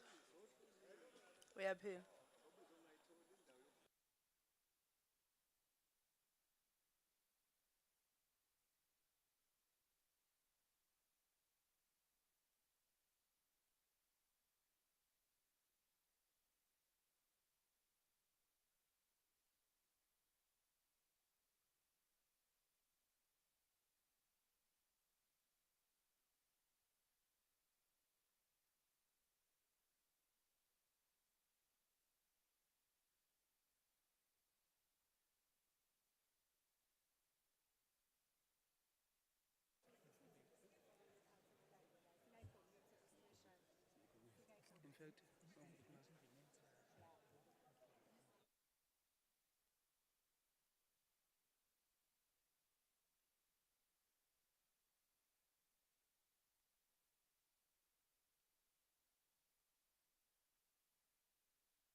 Thank you, councillors. I've been consulting the city manager, my team, and legal on the report tabled, laid on table. After the engagement with the team, I have decided that the report be withdrawn from the agenda. It will be tabled in the council that will be convened in future. Those letters, Councillor Ben, that we have written, we are going to respond formally to your letters. Speaker. The report Speaker. let me finish, Councillor Okay, Zondi. thank you. The report is withdrawn. It will be tabled to the council that will be convened in future. Councillor Zondi. Ngiyabonga kakhulu Speaker, angibingelele kuwena Speaker. Ubaba Mayor, City Manager, nama councillor wonke and officials. No, mina Speaker, I don't have a problem ne withdrawal ye report.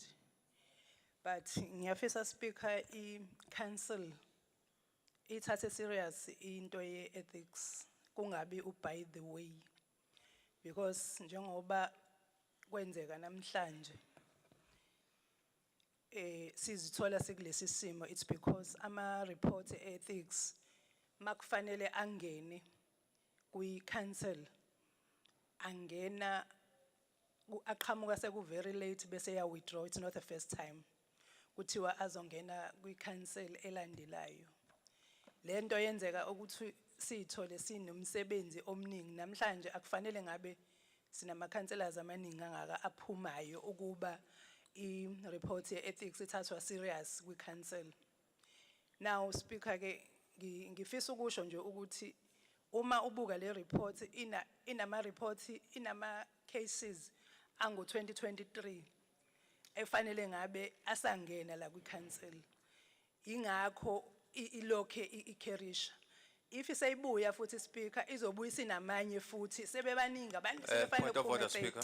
So siyacela Let me listen to her. so besicela ke Speaker ukuthi ayithathwe serious into ye ethics ama reports angene ngesikhathi njengawo wonke ama reports ngoba umsebenzi siyawenza ngesikhathi. Bengicela lokho Speaker, Thank but you. I don't have a problem with I withdrawal. Angaze umthetho ushiswa yini.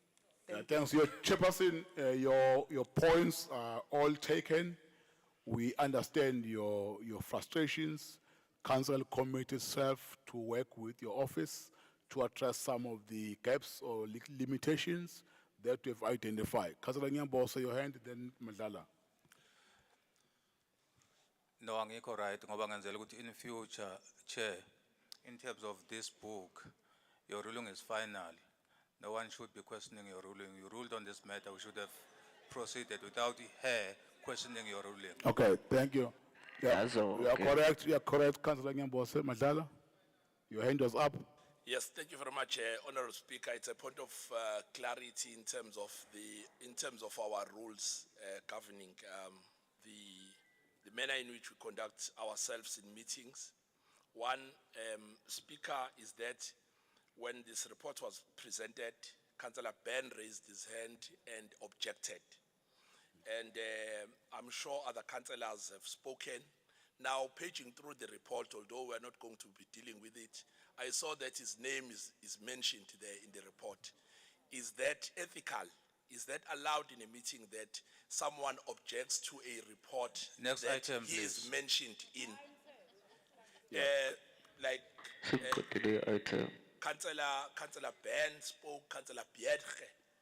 They are mentioned in the report and they were the ones advocating against the report. Is Point that of order, ethical? Chair. Yeah, Councillor Madlala, allow us to bring the item back to council. We will then clarify and respond to all the important points you are raising. But all your points are valid and noted. Council will clarify itself when the matter is tabled in the agenda. City Manager? Speaker?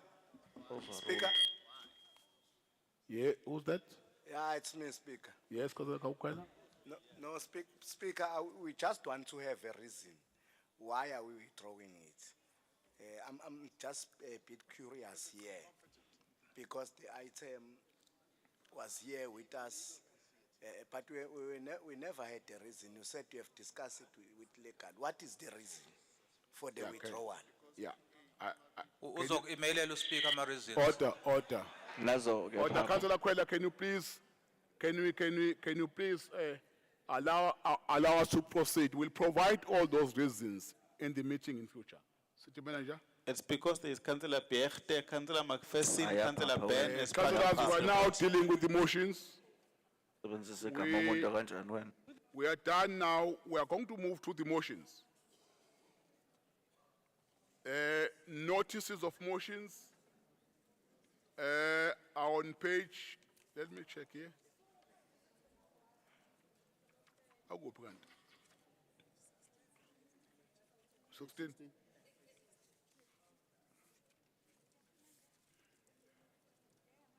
Right, we are on more notices of motion. The first notice of motion is on page 16. Is on page 16. By Councillor Govender. Is Councillor Govender present? Speaker. Okay.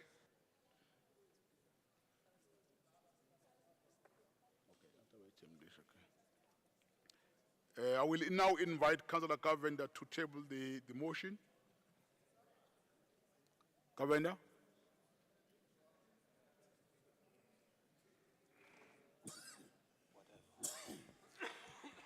Thank you, Order, Speaker. councillors, order. Speaker, I hereby table a motion in terms of Section 18 of the Rules of Order, which is contained in the main agenda on page 16 for approval by this council. Thank you. Yeah, the motion has been seconded by Councillor Pullen. Is in compliance. Then I will. Can I speak? I will invite legal first before I take hands. Then we vote on the motion. Honourable Speaker, may I second the motion? Let me allow legal first.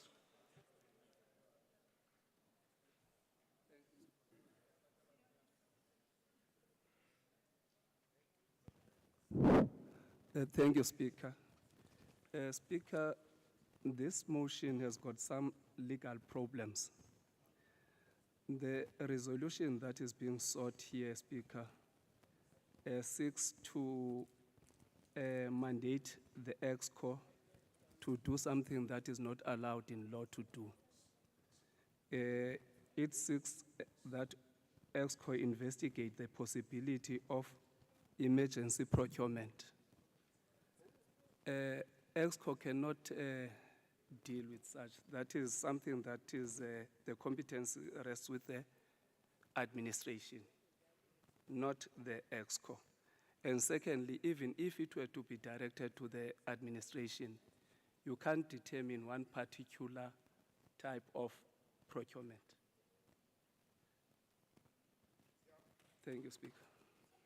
Okay, thank you. I'm receiving an amendment here, but I can't read this amendment.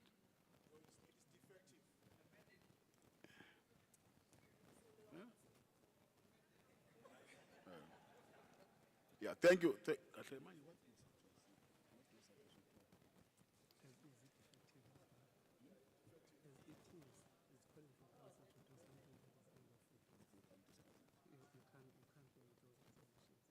Yeah, now, based on the, Councillor Cavender, based on the opinion from legal, it means we can't proceed to discuss or to debate or to vote on the motion as it is after legal have picked up what they've picked up here. I'm sure someone might ask a question that why the motion find itself in the agenda if it was not in compliance. Yes, I will explain that from my office, it should have been an oversight from the team that assists me from legal to check all the motions, all the section 27 questions. But if it happened, it find it here, then legal pick it up here. Yes, that might be wrong, but I can't allow council to continue with the discussion after something wrong has been picked up. I hope that Councillor Cavender, you will accept and understand that. Then in future, the motion will have to be recrafted according to what legal is suggesting. Then the motion will be accommodated. Speaker. I find that you will understand that. Order, Speaker. Let me take the hand from Councillor Theatre first. Speaker. Let me start this side. No, I just, the Speaker, need a definitive answer, because procedurally what we know is that if we submit notice of motion to your office, it then goes to legal to check the issues of compliance. Are you then saying in this instance, the motion was not given to legal so that they can satisfy themselves that the motion was compliant? Is that what you are saying? That's why in my answer I said, I suspect that there's been an oversight from their side. All these motions were sent to legal. Legal gave us an indication that they're all in compliance. But I'm saying to you, if we found a motion here, then legal picked up that something is wrong in the motion. As a speaker, I can't allow council to continue debating that motion. Hence, I'm requesting the author of the motion to allow us that this motion be included in the agenda of the council to be convened after this, because something has been picked up. There's been an oversight from the team that assists the speaker in checking all these documents. Councillor Mngango? Councillor Kaveni, you want to speak? Because the same thing. Yes, Speaker, I just want to raise a point of clarity, but I'm happy to go after my colleague. Yes, you can come in. You can come in. So, Speaker, I first of all need a point of clarity, because the recommendation is asking the Executive Committee merely to investigate and report back on a possibility. It's not asking for them to approve any particular budget. It's for investigate, report back. And earlier when the Mayor was addressing us, through you, Chair, Point of order, Speaker. he did say that these issues can be raised. There's a at point of Exco. order. Yes, Speaker. Who's that? Speaker, mina ukansela Mkhize. Yes, Councillor. Yes, Speaker, ngine problem la. Ukansela uGovernor bekhale ngama street light lapha ngakubo ukuthi awakhanyi, so uncamela ukuhamba early. So manje ngibone ngathi utrack umhlangano. Ungaphinda Speaker umkhumbuze futhi. No, Councillor. Let Hala allow her to conclude the point. Councillor Kavenda. Yeah, so Chair, what I was saying earlier is that, the Mayor has confirmed that these issues must be tabled at Exco. And that is exactly what we are saying, for it to now go to that committee, for them to see or to delegate or to direct, investigate and report back on what we are asking. So I'm a bit confused as to legal's opinion on us confusing. Yeah, Councillor Kavenda, order, listen. No, lower your hands. Councillor Kavenda, because the matter is critical, the reason why I'm ruling on the matter, after being advised by legal that there's something wrong with the notice of motion, but I've taken hands. That is an acknowledgement that the oversight has been on my side and my team, but it doesn't mean that I'm opening a debate. I've already made a ruling on the matter. I thought I'm taking hands where council members are making proposals, suggestions for future on how to handle such measures. But now you are sparking a debate. Your hand was up, Mwango. Sorry, Speaker. Thank you. You Speaker. did say that you're going to defer this? Mwango? Speaker, I rose on a point of clarity. No, go ahead. Mwango? Yeah, Speaker, mine is more on the procedure. I respect your ruling, but I'm trying to understand. You explain well, I understand what you're saying, but are we not then allowing legal to enter a debate because this item is going for investigation, meaning executive committee can come back and say, no, it's not possible. But since legal is saying already it's not possible, under which section it can't be possible? Of order, Speaker. Because we have an emergency section we can use in terms of MFMA. It can be used, section 36. Now, I'm trying to understand on what basis. Councillor, let me tell you, Councillor Stuli, you are the last on the matter because already I've already guided on how to handle the matter. Councillor Mtuntuli. No, umdakabonge Speaker. Mina bengibuyela into eyodwa nje ukuthi once we have ruled on the matter, ayikho discussion esemva kwalokho. Manje ngiyabona ukuthi umhlangano ufuna ukukuphamba, bayakubamba. Adlule sek-item elandela. Ngiyabonga. Thank you, councillors. But I have to formally apologize on behalf of council and my office for the misunderstanding and the confusion, for the notice of motion to be submitted in my office, checked by my team and legal, approved for compliance. Then when it's about to be tabled, something is being identified from the agenda. I want council to understand and accept our apology. Must apologize to the community of Tonga. We are now on page 17. Page 17, this motion is from Councillor Johnson. Johnson, are you present? Yes, Mr. Speaker. May you please table your motion? Mr. Speaker, please accept my notice of motion as tabled on page 17 of the council agenda in terms of section 18 of the rules of order. Thank you very much. The second of the motion, Councillor Singh, are you around? Yes, Mr. Speaker. The motion has been seconded. Councillors, is the motion agreed? Agreed. Can I get a response? Is the motion supported? Okay. There are those who are saying no. Councillor Johnson, can you debate your motion? Mr. Speaker, sir, accelerated housing development of infill sites by designated developers took place during the first decade, resulting in the construction of thousands of standalone houses and rental flats for individuals, excluded from the RDP and Greenfield projects, many of whom were living in outbuildings. In the second decade, service delivery became more sporadic, and in the past year, it has nearly ground to a halt, leaving numerous sites either undeveloped or underdeveloped. These vacant pockets of scattered throughout neighborhoods are now creating social, environmental, and criminal challenges for surrounding communities. The sites are neglected, grossly overgrown, and have turned into actual dump sites that attract rodents and snakes.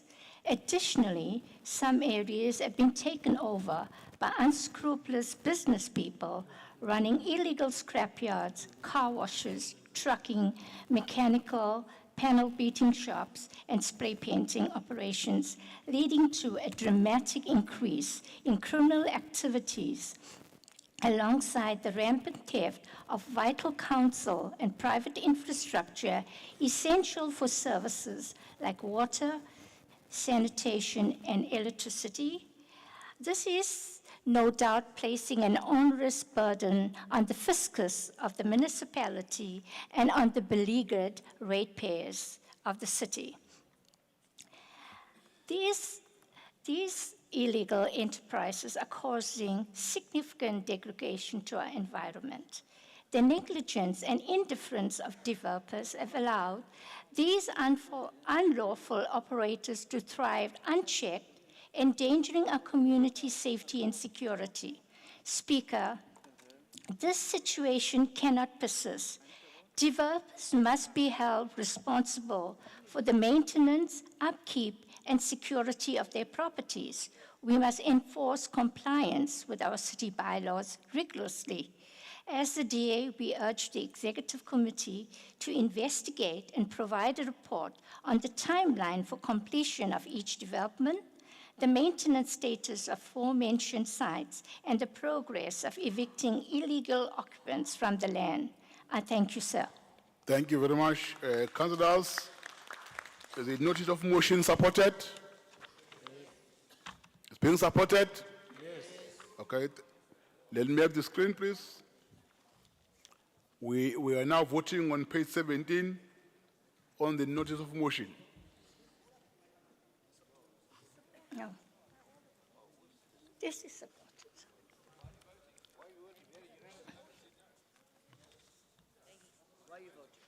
We are voting because there are those who are saying no. There's no no. There's no no. Let me ask again. Let me ask again so that we are all clear. Is the notice of motion supported, councillors? Yebo, ayikhulumi ngotho ngathi. Okay, that's fine. Councillor Madlala.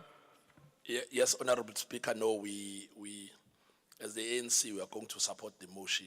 However, what we were instructed to do from our caucus is that when we are deliberating on the item at EXCO, because it's referred to EXCO, we are then going to include other areas because we cannot only focus on the areas mentioned on the motion when the problem exists elsewhere in the city. So we are going to expand the definition to include other areas in the city where the problem exists. Thank you. Speaker, we voted now. Can you please fill up the form? You want to add Tongat? No, we are not, Speaker, Speaker, we voted already. Speaker, we are not amending the motion. Okay. We are saying, we are committing that at EXCO, this is what we are going to do. Okay, okay. Thank you very much. The motion is supported. Thank you very much, councillors. We are now, all the items for noting noted. Right. Let me check. What else? Okay, okay. Yeah, we are now done with our ordinary agenda. We are going to move to the in-committee items. I will allow our officials to excuse themselves while we are preparing to start the in-committee meeting. Let's just give them 5 minutes to move, to take their stuff and leave the meeting.